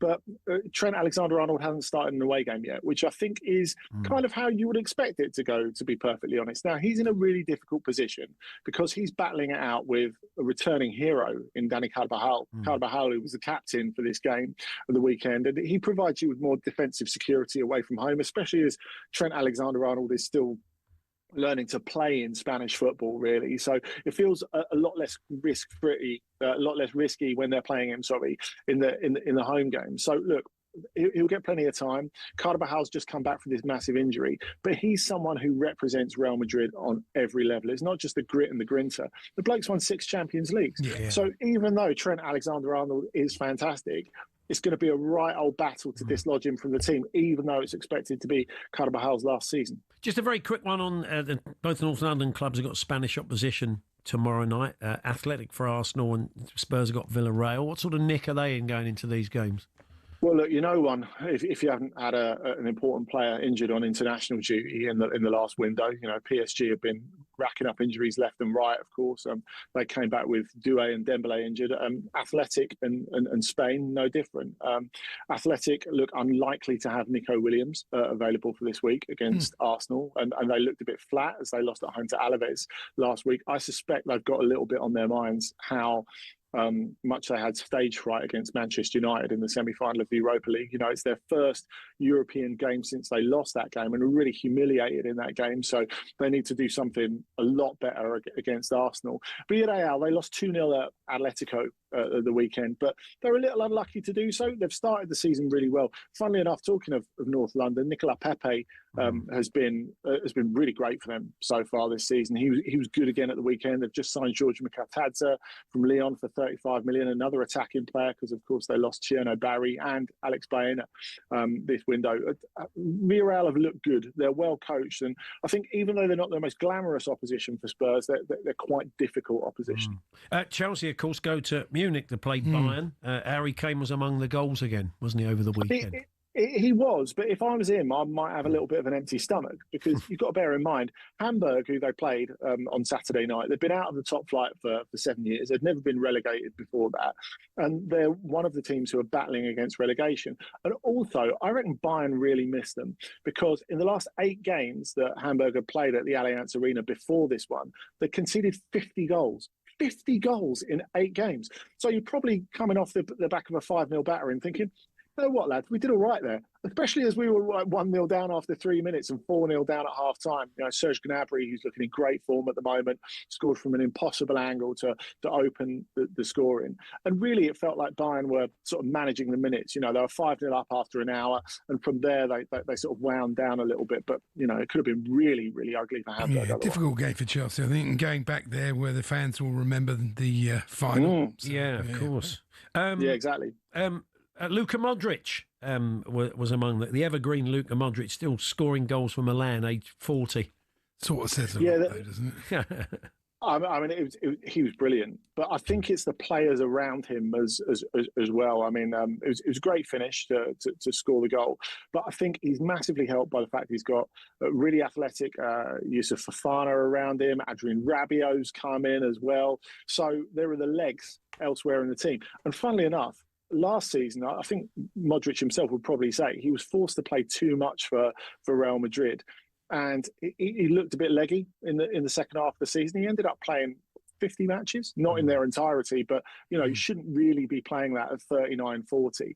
So I think for him to be in this position where you've got a team that's a bit more athletic, which is trying to get younger, which can hopefully carry him a little bit, will help him to be his best. So obviously after this winner against Bologna, the Italian press are going mad over it. There was a suggestion that if he really is 40, they should clone him in one of the newspapers, which I thought was quite nice. But look, Max Allegri said, and obviously he threw a massive strop and got sent off when they didn't get a penalty near the end, that really this season's all about making the Champions League. And the other thing that's going to work for Modric, they don't have any European football at all. So he'll get those rests in the week. He gets time to train, recuperate, all this sort of stuff. And Modric has been an even better player since he won the Ballon d'Or in 2018. So I think this could be his best season in a while. How did Andre Onana do on his debut for Trabzonspor? Well, he won man of the match away at Fenerbahce, and he made a lot of saves. but he was wholly responsible for the goal, on the other hand, because it was a shot from outside the box by Fledge, his former teammate from Manchester United, that it wasn't really clear whether it was on target or not, but he pushed it rather than round the post back into play, and it ended up with Yusuf En-Naziri putting in the winner, and the body language of Onana afterwards was, oh, God. Here we go again. And Steve Cooper, let's give him a mention in passing. He's at Bromby, isn't he now? And he got a win at the weekend. Yeah, he did, and not any old win. FC Copenhagen are the title favourites, and they're Bromby's local rivals as well. And Bromby beat them 2-1. So it was a great start for him. And, I think to win a big derby in your first game, I mean, it doesn't get any better than that, does it? No, absolutely. Andy, we're out of time. Good to talk to you as always. Thanks for joining us. You're back on Sunday, I take it, on Trans-Europe Express. Yes, 9 p.m. with Danny. Fantastic. That's Andy Brassel, the European football expert. I'm sure we'll be hearing from Andy this week. All the Champions League games will be right across those. Loads of live commentaries for you this week in the Champions League. We've got Athletic versus Arsenal in the early kickoff on talkSPORT 2 tomorrow evening. And we've got a bit of Carabao Cup action for you over on talkSPORT 2, Brentford Villa. And we're around the grounds with a gang from 7 o'clock, all the goals as they go in the Carabao Cup and the Champions League with Adrian Durham, Troy Deeney, Scott Minter and Mickey Gray. Yeah, and lots of Liverpool and Chelsea in action in Europe, and Newcastle and City, all to come this week. And Trans-Europe Express, if you missed it, it's always a great listen. A deep dive into the world of European football, available as a podcast wherever you get your podcasts. So still to come this afternoon, we're going to be talking about golf and the Ryder Cup just around the corner. The European players have been given VR headsets in which they're abused by American crowds to get them in the mood. It's good for a couple of weeks' time. Will that work? Rupert Bell has been there for Ryder Cups over in the States. You can't replicate. No, he's going to give us some insight into that. It's all coming up.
We'll look back over the WSL weekend in the next hour as well. But first, Will Hobbs has the sports headlines.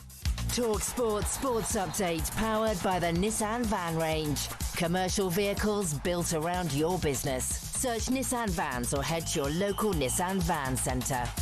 Thank you, Paul. Good afternoon. The backing of the board. That's what we understand. Ruben Amorim still has at Old Trafford. Simon Jordan says Ineos will allow Amorim to lose to Chelsea next week, but if he can't beat Sunderland or Brentford after that, it's a different story. Martin Keown's diagnosis is that Amorim has got everything wrong. I think he's stripped the club of anybody with any real individual talent. So Garnacho, Anthony, Sancho, all been allowed to leave. Rashford as well has that individual ability. OK, we know it's lacking in his performances. And the team system, they don't look like they're believing in it. Man City, meanwhile, are back in action at home to Napoli in the Champions League, live on talkSPORT on Thursday night. To a legend of Manchester now, floral and written tributes are being laid outside the great Ricky Hatton's gym in Hyde. The mayor, Andy Burnham, says plans are underway for a proper Mancunian send-off. Commentator Ian Darke explains why Hatton was the ultimate man of the people. Apart from being box office and marquee value in the ring, afterwards he'd do these self-deprecating interviews where he'd call himself the fat lad, and then he'd put on too much weight between the fights, but he'd get himself down. He would be spot on just at every time he got in there in his peak time anyway. There are tributes and legacy reflections aplenty on our YouTube channel and website. Elsewhere, Everton have opened up new contract talks with Jordan Pickford. Sheffield United's old and new boss, Chris Wilder, has taken training, even though his restoration hasn't yet been confirmed by the club. And we understand Jamie Vardy is in line to make his Serie A debut for newly promoted Cremonese this evening. He's been asked by DAZN if he's set a goal for this season. I've never, ever set a target, ever. You just go onto that pitch every single week wanting to score. You know it's not going to happen every week, but that is the main target. You want to be scoring, but like I said earlier, the main thing is the club and the team and picking up points. There's more on talksport.com. talkSPORT News. In today's political transfer news, Kelly Badenoch's downplayed Danny Kruger's defection from her party to Reform UK, and Constance Martin and Mark Gordon, whose daughter died while they were on a run, are due to be sentenced shortly for gross negligence manslaughter. More news at past. talkSPORT weather with QuickFit. With a huge range of premium brands available, we've got what you need to drive away happy every time. Visit your local centre or quickfit.com and book today. Generally cloudy and wet today, the best of any sun across the south of England, windy across England and Wales, an unsettled week to come.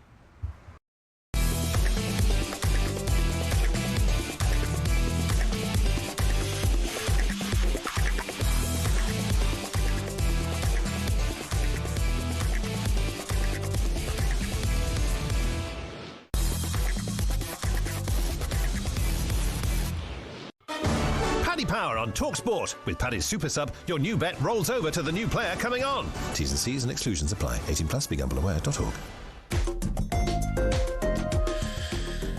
Paul Hawksbee, Andy Jacobs here on talkSPORT, and it's time now for today's Bet Builder with our friends at Paddy Power. We welcome Fern Buckley. We're going to look forward to Wednesday night in the Champions League as Liverpool take on Atletico Madrid at Anfield. Good afternoon, Fern.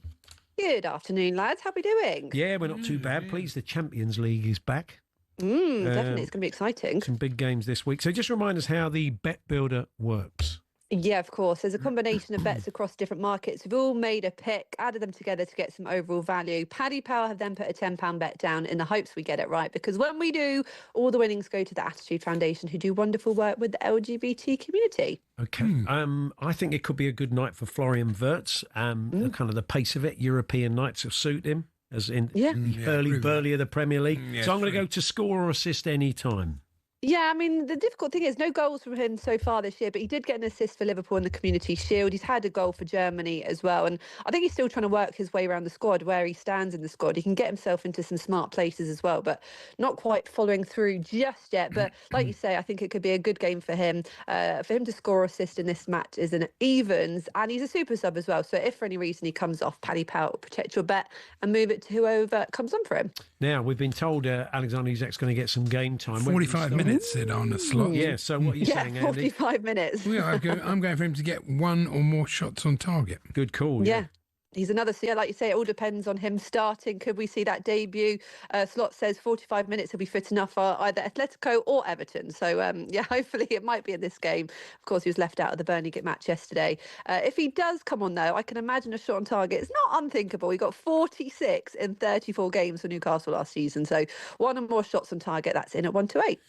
Producer Sean has gone for Kirkes to commit 1+ fouls. Look, if Kirkes is on the pitch, he's bound to commit a foul. It's just one of those things in life that is pretty much assured. He's had 3 already in 4 games for Liverpool, 2 yesterday against Burnley. At Bournemouth, he averaged at least 1 per game as well. So for it to happen in this match is at 4-9, and he's another super sub. Your punters, one of the most popular bets for the bet builders so far with Paddy is a Liverpool win. Yeah, they're seeing it as they're going to the Reds. They're unbeaten in their past 6 home games across all competitions. And the last time these two actually played together at Anfield for a Champions League showdown, that was back in 2021. And Liverpool got a 2-0 victory. So, yeah, the people think this is a popular one. A couple of thousand people have got this in their bet builder this afternoon. And that is in at 4-7. And what have you gone for, Firm? I've gone for both teams to score. I know I just mentioned those 6 unbeaten games at Anfield. However, they have conceded in 4 of those matches, had a bit of a rocky start defensively. And I think we could see a goal for Atletico, who've scored in each of their 4 games so far this season. So both teams to score, that is in at 13-20. And wouldn't it be great to get the Champions League off with a bit of a fun game? Yeah, if these all come off, then what are we looking at, did you say, across the board? Comes in about 5.5 to 1. So from a £10 bet, you can get a return this week of £64, which is nice. And if we get it right, the winnings, of course, go to the Attitude Foundation, who do wonderful work with the LGBT community. Bless you. Yes, poor old Andy. Bit of a cough. Bit of a cough. Thank you, Fern. Thanks for Excuse me. Cheers, guys. There we are. That's Paddy's bet builder for today. Minimum odds 1 to 5 per leg. 18 plus. BeGamblerWare.org. Paddy Power on talkSPORT. With Paddy's Super Sub, your new bet rolls over to the new player coming on. T's and C's and exclusions apply. 18 plus. BeGamblerWare.org. And that game is live on talkSPORT on Wednesday evening. We'll also bring you Bayern Chelsea over on talkSPORT 2. You've had a good email. You've been sitting on it for about 2 Oh, yeah, I like this. hours. Sorry. We asked you earlier on about mishearing stuff because Robert Lewandowski nearly joined Manchester United, but he didn't understand anything Alex Ferguson said to him over the phone and just kept agreeing.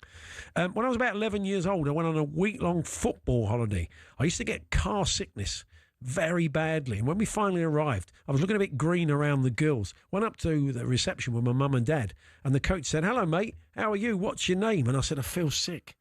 The guy looked down his sheet. He said, "No problem. We'll get you sorted, Phil." And I didn't get a chance to say no. It's Leon. It's Leon. Phil. So for the next week, I was Phil, or at one point, Philip Sick. That's not much of a name, is it? Sounds like an old Phil Sick. Sounds like an old guitarist in a punk band. That's a great. Thank you, Leon, the Liverpool fan. That's a very, Top very man. good Thanks email. very much. Text rather. I saw that in the papers that radio DJ Pete Murray. Yeah, there's hope for us yet, and he's 100, and he's still broadcasting. He's doing a show this week. Yeah, I think it's a pre-rec. Yeah, they're not letting him loose on live live radio. You can't trust him. But I'm not sure I can do another 28 years at talkSPORT. Blimey. Any more? 28 minutes might be a stretch. Imagine that.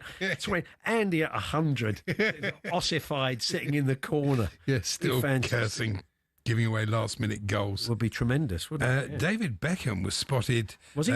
Yes, eating a 65-pound punnet of Japanese grapes. That's tremendous news, isn't it? Where was he spotted doing that? How can you spend 65 quid on a punnet? Oh no, there's a whole thing. There's this thing about very expensive fruit. You can buy a melon for about 90 quid and all this. Okay. Like £8 for one strawberry. It's bonkers. They sell them on the market. Yeah, mum. Mushy mush. Yeah. Yeah, Mum, go on, take this 65. They weren't normally 65 quid. You can have them for 64 quid. I'll take those out the old man. He'd be fantastic. He was spotted at Notting Hill Fish and Meat. Okay. So not a market store, not Chapel Street Market. Co-op. Yeah. Nice. It's good, isn't it? And apparently the stars of Good Morning Britain are fuming. Are they? Their toast has been taken away. Really? They can no longer have buttered toast. Right. They were among ITV staff warned this week that toasters were banned in the new studios because of health and safety fears. I can understand that's a lot of lights and a lot of wiring. The idea you got, did they have a toaster under the desk? Is that what they were doing? So Ed Balls, you see the toast suddenly pop up alongside it. Catch it. That's the broadcast. Surely they'd have sort of someone bring it over. You have to make your own. He makes his own toast. It was a very strange weekend for unusual sports and world records. Yeah, we might touch on them this week. I've got three mad world championships. The tram driving world championship. It's not sport, is it? Well, I don't know. Florian Izaku won the first tram drivers world championship, including bowling inflatable pins. In a tram? Well, I suppose you push the... Oh, God knows, I'm not an expert on tram driving. Okay, really? No, not really. Black pudding throwing. That's at Ramsbottom. That happens every year. They were throwing it into a Yorkshire. Yeah, a large Yorkshire. They throw it up in the air. It's not distance, it's accuracy. It's like basketball, but with a Yorkshire pudding. Yeah. Basically. And instead of having a basket, it's a massive Yorkshire And I'm pudding. sure you're going to do this tomorrow.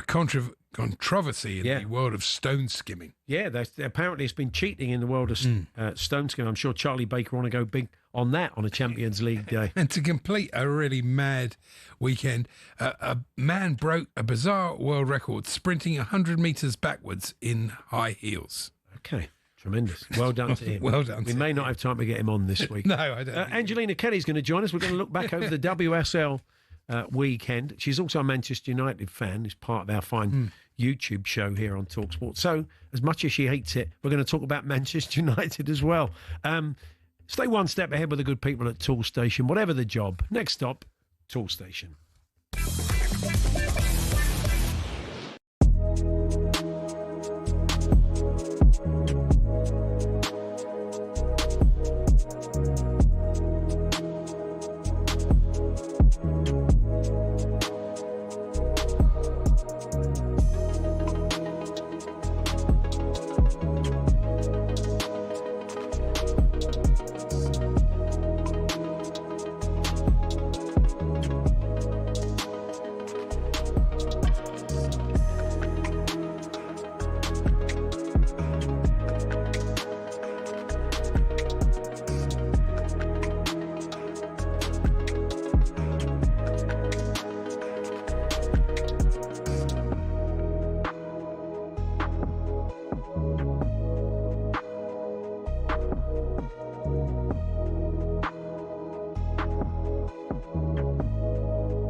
Time then to reflect on the WSL weekend with Angelina Kelly, who's joined us in the studio. Hi, Angelina. Hello.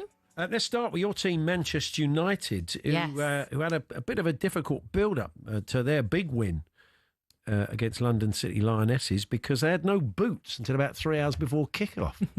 Well, the boots, they've sorted the boots out. It was an issue with the Champions League game that they played on the Thursday night.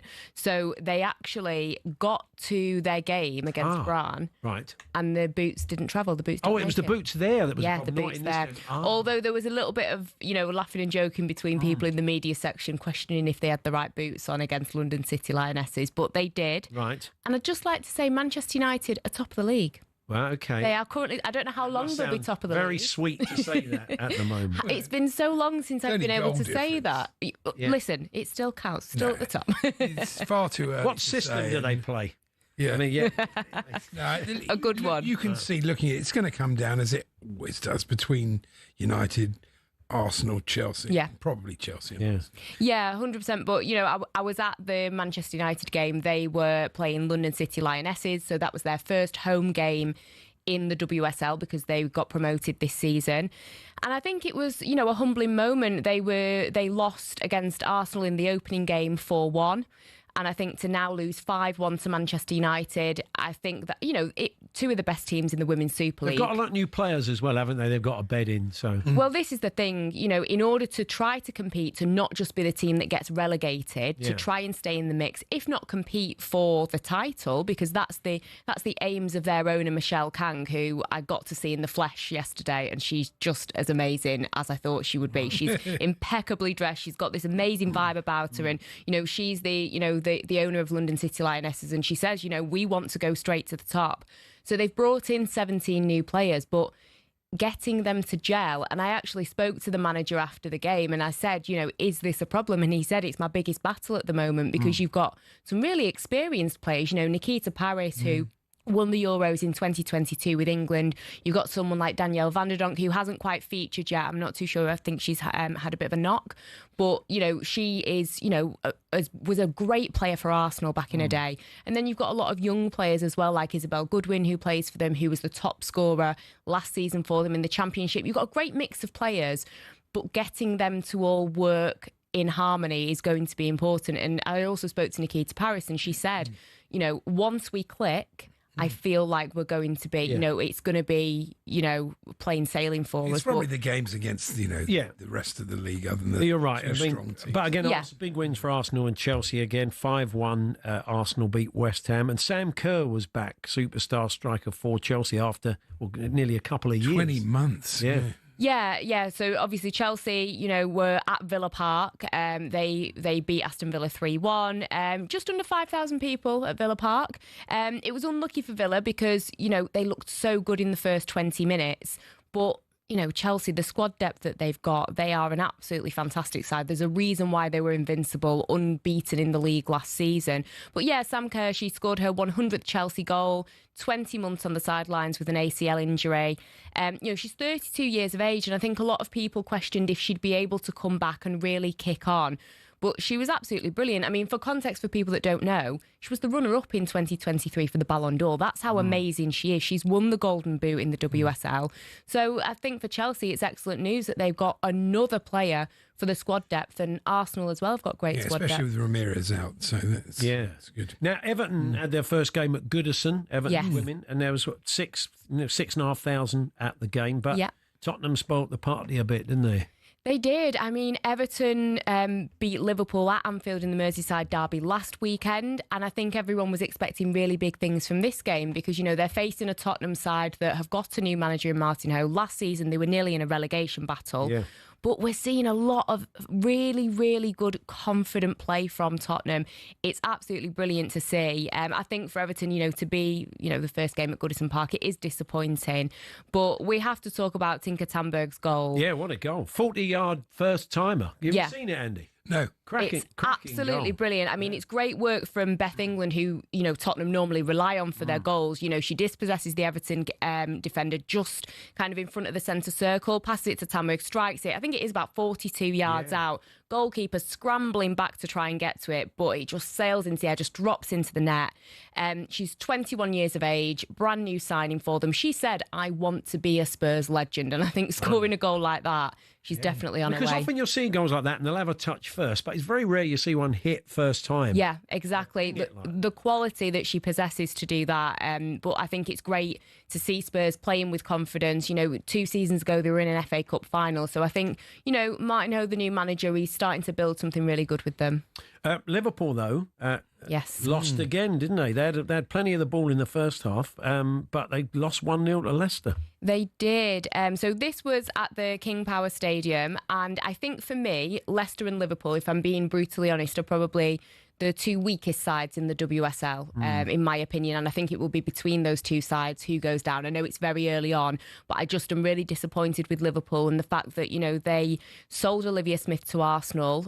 She became the first £1 million signing for Arsenal with that. They got a profit of about £800,000, and I just don't think they've spent it very well. They've brought Gareth Taylor in as their manager, who was Manchester City's manager. He was sacked in March.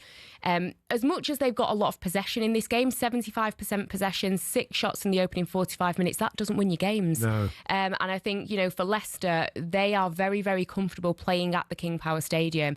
I think last season they won 85% of their points on home soil. So it was a comfortable one for them. Their new signing, Van Egmond, she scored the winning goal for them. 32 years of age. She's got a very long CV, I must say. She's played all over. What you're going to say that. Yeah. But she doesn't tend to stick around, hence why she's got such a long CV. So, again, isn't the long-term fix to Leicester's problems, but, still good for her to get a goal. City win on Friday. Yes. 2-1. They beat Brighton Bunny. Sean Frank Kirby scoring for Brighton. So they're... But they lost their first game. So, but, you look at the league table and it's shaping up to be a familiar battle. But as you said, Manchester United top of the league. They are, and I'm going to cling on to that for dear life for as long as I possibly can. Now, you'll do it. All of you need a bit of a break after yesterday at the Etihad. Everybody who does Inside Devils, our Manchester United men's YouTube show, you're going to record it tomorrow, aren't you? Yes, I think we all needed a little bit of a moment to just kind of calm down, take stock of everything. Apparently, we're hearing today he's getting the backing of the board still. I mean, yeah, he is getting the backing of the board, which I understand, but. It's very easy to say, but if you keep losing football matches, you're not going to stay in your position for too long. I don't know how much time they're going to give him. I get the impression out of all the managers post Sir Alex Ferguson, this is a manager that could walk rather than being sacked, I think. I think it's a massive game on the weekend. It's a very good time to play Chelsea. They've got a lot of injuries. They've got a very tough game against Bayern Munich. If they don't get a win there, which you kind of would expect them to do, I think he's in big trouble. Would you judge him against Chelsea? I mean, there's other games. I think you've got to. It's not like you're playing Chelsea, full Chelsea, the Chelsea that won the World Cup. You're playing a really depleted Chelsea. Are you? Oh, yeah. You are, absolutely. I mean, and especially having to go to Bayern Munich. They've got a whole week's training. Yeah, that's true. I mean, it's all about the system and making it click. So he's got a week to work on it, hasn't he? And then you've got Brentford, Sunderland, then Liverpool. So, I mean, a lot of people are saying that Liverpool game, you can always see it being written that they get absolutely demolished by Liverpool and then he's on his way out. But I think out of those 4 games, if they can get really good results and really good performances against Brentford and Sunderland, I think that will definitely help. But it feels like the writing's on the wall, unfortunately. They're at Brentford, aren't they? And you can imagine that Brentford's long throws. Yeah. They're going to cause bombardment. a lot. And we've all seen, depending which goalkeeper he goes with, but Altay Bayındır, he makes me feel so nervous watching him. When a cross or a throw comes in, he looks like he doesn't have a clue how to deal with it. Maybe he'll get Lammers in for that one. Maybe another, couple of weeks he'll be getting a game. So. Yeah, I hope so. I mean, there's a reason why you've brought this goalkeeper in and you've allowed Andre Onana to go. Already out of one cup thanks to Grimsby Town. So it's not like there's loads of games for rotation. So you would expect to see him in the Premier League sooner rather than later. There was talk they were going to play friendlies, midweek friendlies against other teams that aren't in Europe. So okay, well, blimey. More opportunities for humiliation. So that'll be available, probably you're recording it tomorrow, so that'll be available sometime tomorrow or Wednesday. Yeah, tomorrow. Inside Devils. More women's football with Leanne Sanderson. Returns the Women's Football Show. after a big weekend. That's talkSPORT 2 tonight from 7 p.m, or listen to the full show wherever you get your podcasts. Thanks very much, Angelina. Thank you. Rupert Bell's going to join us. The European Ryder Cup players are wearing VR headsets, which abuse them in an American accent to try and get them ready for the Ryder Cup. Is that going to work? We'll ask Rupert Bell very shortly.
We're told Manchester United's board are still backing Ruben Amorim. He's now lost 16 out of 31 Premier League games, but insists his system is not the problem. Following a 3-0 defeat at Man City, former defender Phil Bardsley says United's defending was so poor. I just feel like we look wide open on transition when we lose the ball. The gaps in the middle of the park are just enormous. Man United have Chelsea at home, Brentford away, then Sunderland at home before the international break. Man City, meanwhile, are back in action at home to Napoli in the Champions League, live on talkSPORT Thursday night. Conor McGregor's pulled out of the race to become president of Ireland before it's even started, but the former MMA fighter says this is not the end of his political journey. Our Mayor of Manchester, Andy Burnham, says the city will work to see Ricky Hatton gets a proper send-off.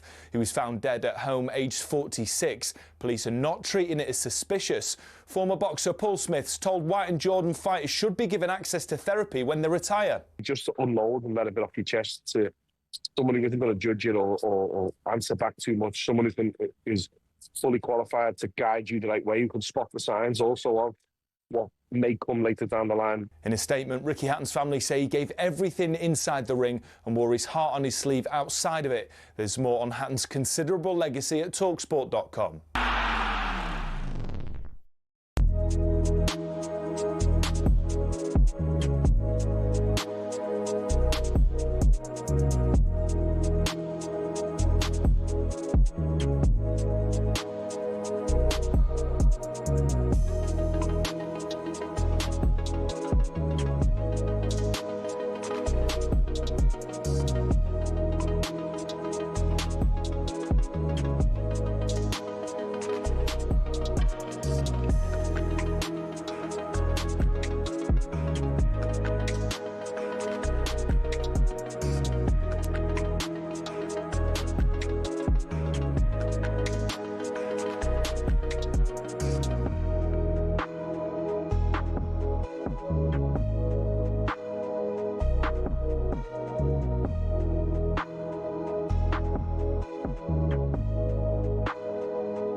That's great, isn't it? Chris Wilder taking training for Sheffield United. They've not even announced him as the manager yet.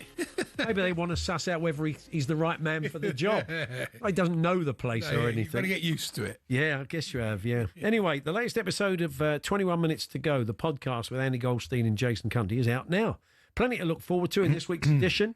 But most importantly in this episode, we hear the origin story of arguably one of the best calls in talkSPORT history, Schmeltz Herring. Hi, Kev, you all right? Kev? Yeah, I'm very good, and you? Are you home alone at the moment? No. Okay, how old are you, Kev? 15. 15.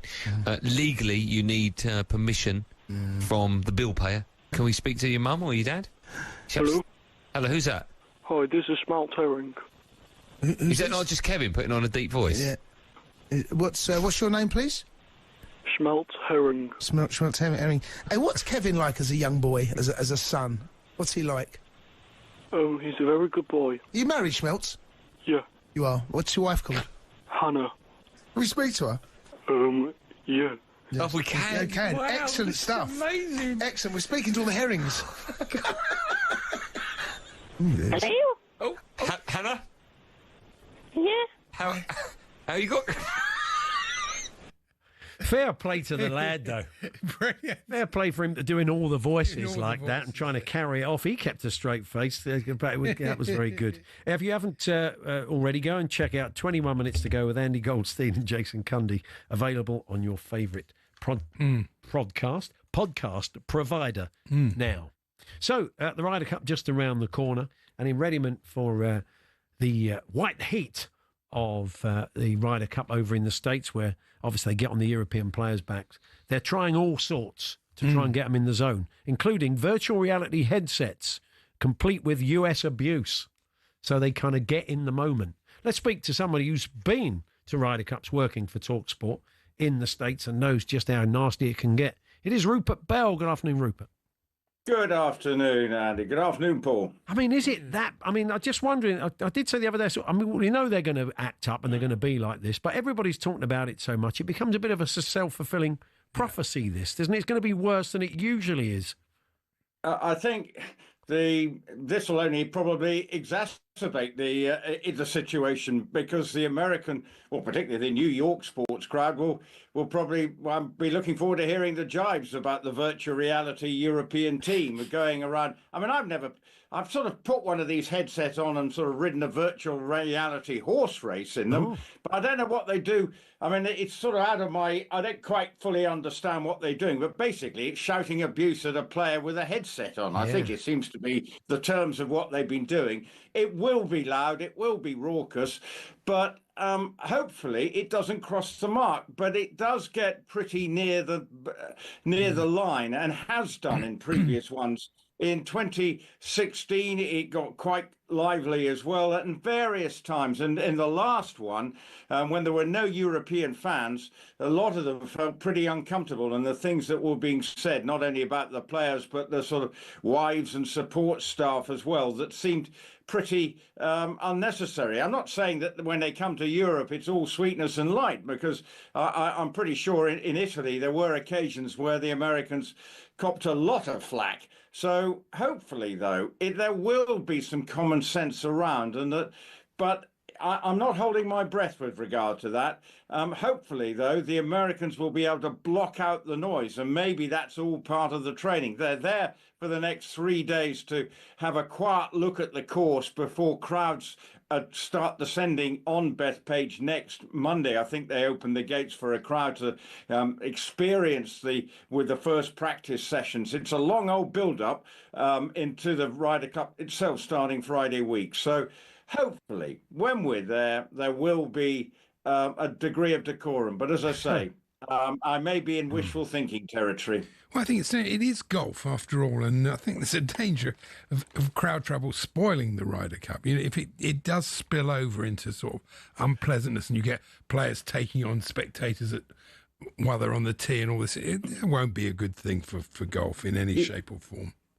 No, it won't. And I think Xander Schauffele's dad said he doesn't want to go because he is finding the atmosphere not reflecting on what should be on a golf course. Yes, support your player and be very partisan, but actually don't actually ever go at the other side and sort of cheer unnecessarily bad shots. Look, I mean, I know that when it doesn't work out, and remember being in Italy, the European crowd were definitely, at times you would say, certainly supportive of the Europeans, but also reacting in a way to the poor play of some of the Americans. And that's what they've got to block out. And that's why I think Luke Donald is a steady hand on the tiller. He will, and that's what he's trying to make sure, that the players don't get involved in it and react accordingly, because what he does know is that will make their task of actually retaining the Ryder Cup even harder. It's hard enough anyway going to Europe,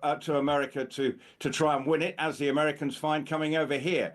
But if we compound the problem by sort of then reacting in a negative way, then there's absolutely no chance that we will be able to retain the Ryder Cup. I think we should get you one of these VR headsets head of Cheltenham next year. Because Lizzie, we all like to abuse you, Rupert, don't we? So it can get you in the mood, can't it? VR of Lizzie, Lizzie and Izzy. Well, there we go. Well, I'll look forward to it. I sort of know what it would be, and it will be unrelenting, and they will give me an extremely hard time. Yeah. So I'll look forward to going into my pre-Cheltenham groove with a VR headset of Lizzie barking in my ears. And she'll be fired up next year, because the good news is she's just had her baby, so she's in. And so they're in happy days in the Lizzie family. So baby girl, all is sweetness and light. So, but hopefully, and she'll be ready to go. I think, well, in 6 months, or however long it is to Cheltenham, she'll be probably feel like a caged lioness, and she'll want to get back out on the road. Brilliant. Yeah, congratulations to Lizzie and the family. Brilliant. So let's talk about Aston Villa 0. It's weird. It is so weird, isn't it? I mean, it could have been a whole lot worse against Everton the other day. It wasn't for Emi Martinez. But I mean, I don't know what's going on, Rupert. You watch them every week. Well, I was in Germany this weekend watching show jumping. So but my son did go. He said It said the away end was great, but not enough lose in the away end. That seemed to be the only thing. And it was, right. Okay. But he was very happy with the experience of seeing the new ground. But it is not a happy experience watching Villa at the moment. I don't know what's going on. We just don't seem to know how to break down opposition. We seem to be frozen at the moment when it gets anywhere near the goal. And bearing in mind, we've got players who were scoring goals. Morgan Rogers was playing well for England. Matty Cash was scoring goals for Poland. Yuri Tillemans was. So I just don't know what is going on. And 4 games without a goal is a wretched record. Now we're playing Brentford tomorrow night in the Carabao Cup. So obviously I imagine we'll have a pretty changed team. But it is interesting that Martinez has come back and kept us in the game. So that is a positive sign that he is going to put his, all the problems of close season behind him and start knuckling down, and hopefully will provide more clean sheets. But we've just got Ollie Watkins not scoring goals. I don't know. It must be frustrating for the Emery and the team, and the backroom staff and the players. I'm sure are equally frustrated. But it's got to change soon, because otherwise we're suddenly going to be in the relegation equation, and it suddenly may be a confidence-boosting performance tomorrow night, and the wheels will return heading in the right direction. But at the moment, they're in fast reverse. They won't be relegated. I think they'll be all right. Rupert, we'll catch up with you, I'm sure, in the build-up to the Ryder Cup. Thank you very much. No problem. Rupert Bell there, Friday week it gets underway.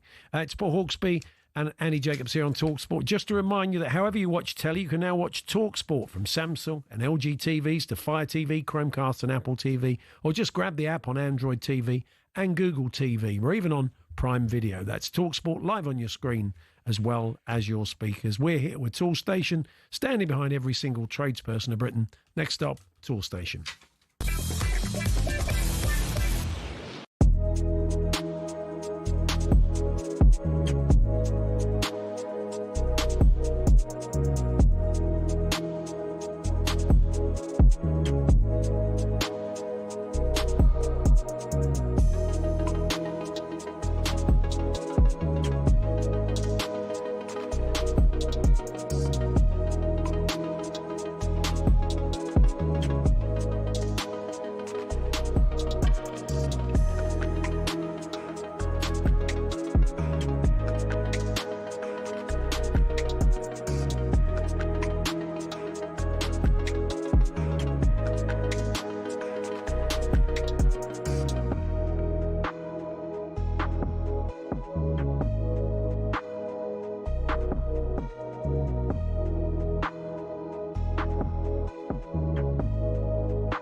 Good afternoon, Paul Hawksbee and Andy Jacobs here on talkSPORT. We return finally today the incredibly sad passing of the great Ricky Hatton. And we thought we would chat to someone we work with here at talkSPORT.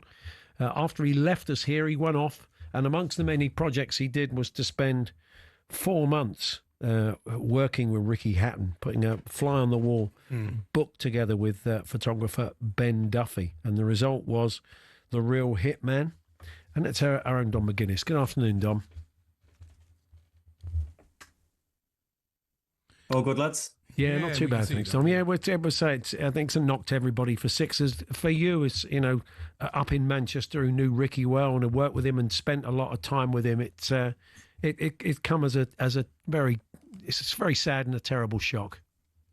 Yeah, I was actually at the World Boxing Championships yesterday when the news came through, and just how these things seem to happen. I was with Anthony Crolla and Stacey Copeland, two other people from the same part of the world that knew Ricky very well as well, and we were all working on the boxing there. And yeah, it was just numbing news. It's just absolutely shocking. You know, a guy that has done so much for the sport, done so much for people outside of the ring as well. You know, a guy that really captured the imagination. And when you think of his achievements in the ring, I think everyone, you know, can see that and what he did in the ring, and a two-weight world champion and everything else. But as Ricky always said, you know, his biggest legacy was to have the fan base that he had. And that will never be repeated. I mean, you would have been hearing on talkSPORT throughout the day about the thousands and thousands and thousands that went to Vegas to watch him box Mayweather. But it was the everyday stuff. I mean, people around Manchester, but not just here, everywhere. He was a crossover star that never boxed on terrestrial TV. And I think if you think about that, you know, he if you think Nigel Benn, Chris Eubank, when they're getting all the millions on ITV and terrestrial TV, Ricky didn't have that. It was his force of personality as well as, you know, his talent in the ring that made him the star that he was. And he was everything that people say. You know, he was just a good lad. He was one of the people. He was the same as everybody else. He liked his music. He came into professional boxing off the back of Britpop. You know, he loved Oasis. He was you know, very much an ambassador for Manchester. He loved everything about Manchester. And again, it was very apt yesterday. As sad as the whole thing is, and it's just truly horrific that it's a Manchester derby, and that made a lot of sense that they could pay respect at a Manchester derby for Ricky Hatton, because, of course, he drew massive support from United fans. Yeah, he crossed that divide because of the way he was. He just had no. You know, there was no issue with it. He had full respect from everybody. We heard earlier from Juke McKenzie that he felt he'd let his fans down when he lost to Pacquiao, and I suppose to Mayweather as well. Did he appreciate how loved he was? Because that's really come out strongly over the last 48 hours, 24 hours. I think he did, but I think he was, because of his nature, he would never take that for granted. You know, I think because he couldn't fail to know how loved he was, because everywhere he went, and you'd see him on the small hall circuit as well. And this is the thing that people maybe don't see. He wasn't into red carpets. He wasn't into wine bars. He was happy with his mates in the pub. He supported amateur boxing locally. You'd see him at local amateur boxing shows. He was very supportive of obviously his brother Matthew and his lads, not just his own boy Campbell, who of course we know has had this professional career that's come to an end now. But he's got a nephew and a niece in Jack and Lola that are doing great things on the amateur scene. He'd be supportive of them. You'd see him at all these small shows, the amateur shows, as well as the small professional shows, the small hall scene up in Manchester. He was working with fighters still, of course. He was always there supporting them. And everywhere he went, obviously, he had all the attention. But, you know, you never know. Obviously, it's so sad. He couldn't not feel beloved by the support that he had from the people, because everybody did. And, you know, you won't hear anything bad about him, because that's the way he was. He only had time for everybody, and he was just a normal lad. And again, you remember little things about him and some of the lines he came out with. He was a joy for the press as well, and that's why part of the reason he became such a star.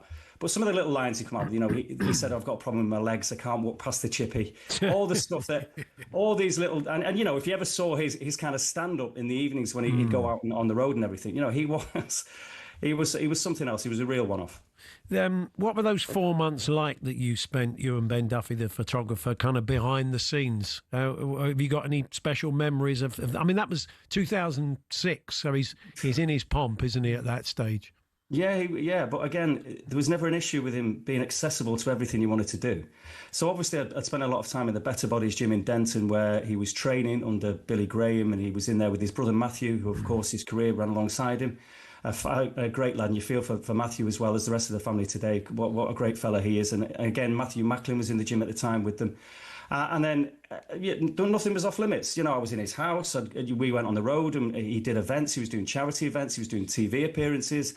Everything was open. Everything. And that's the way he lived his life in general. You know, that was it. He was just so normal and extraordinary at the same time, which makes these special people, because what he achieved in the ring, the legacy with the support that he had and the fan base that he had, as I say, which will never be beaten. I was in Vegas. I was working for talkSPORT in Vegas for the Mayweather fight.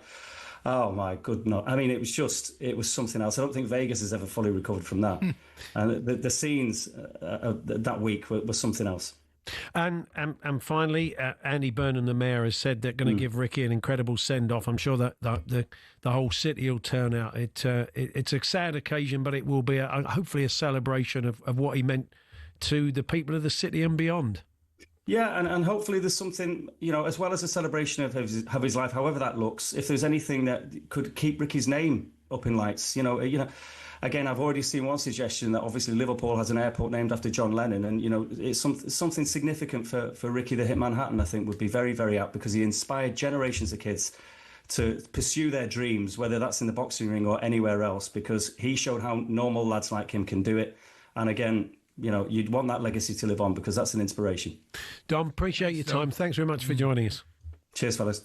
Dominic McGinness, their boxing writer and broadcaster, remembering the great Ricky Hatton, as I'm sure we will as the day progresses here on talkSPORT.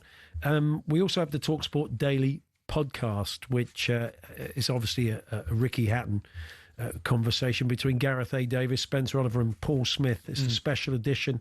They pay their respects to Ricky. So go and check that out wherever you get your podcast, and it's on the talkSPORT Boxing YouTube channel. I'll be back here with Charlie Baker tomorrow, building up to all the Champions League football. Andy back on Wednesday. But coming up next with another busy drive time show reflecting on a big weekend of football and more, it's Andy Goldstein and Darren Bent with Drive. Have a good evening.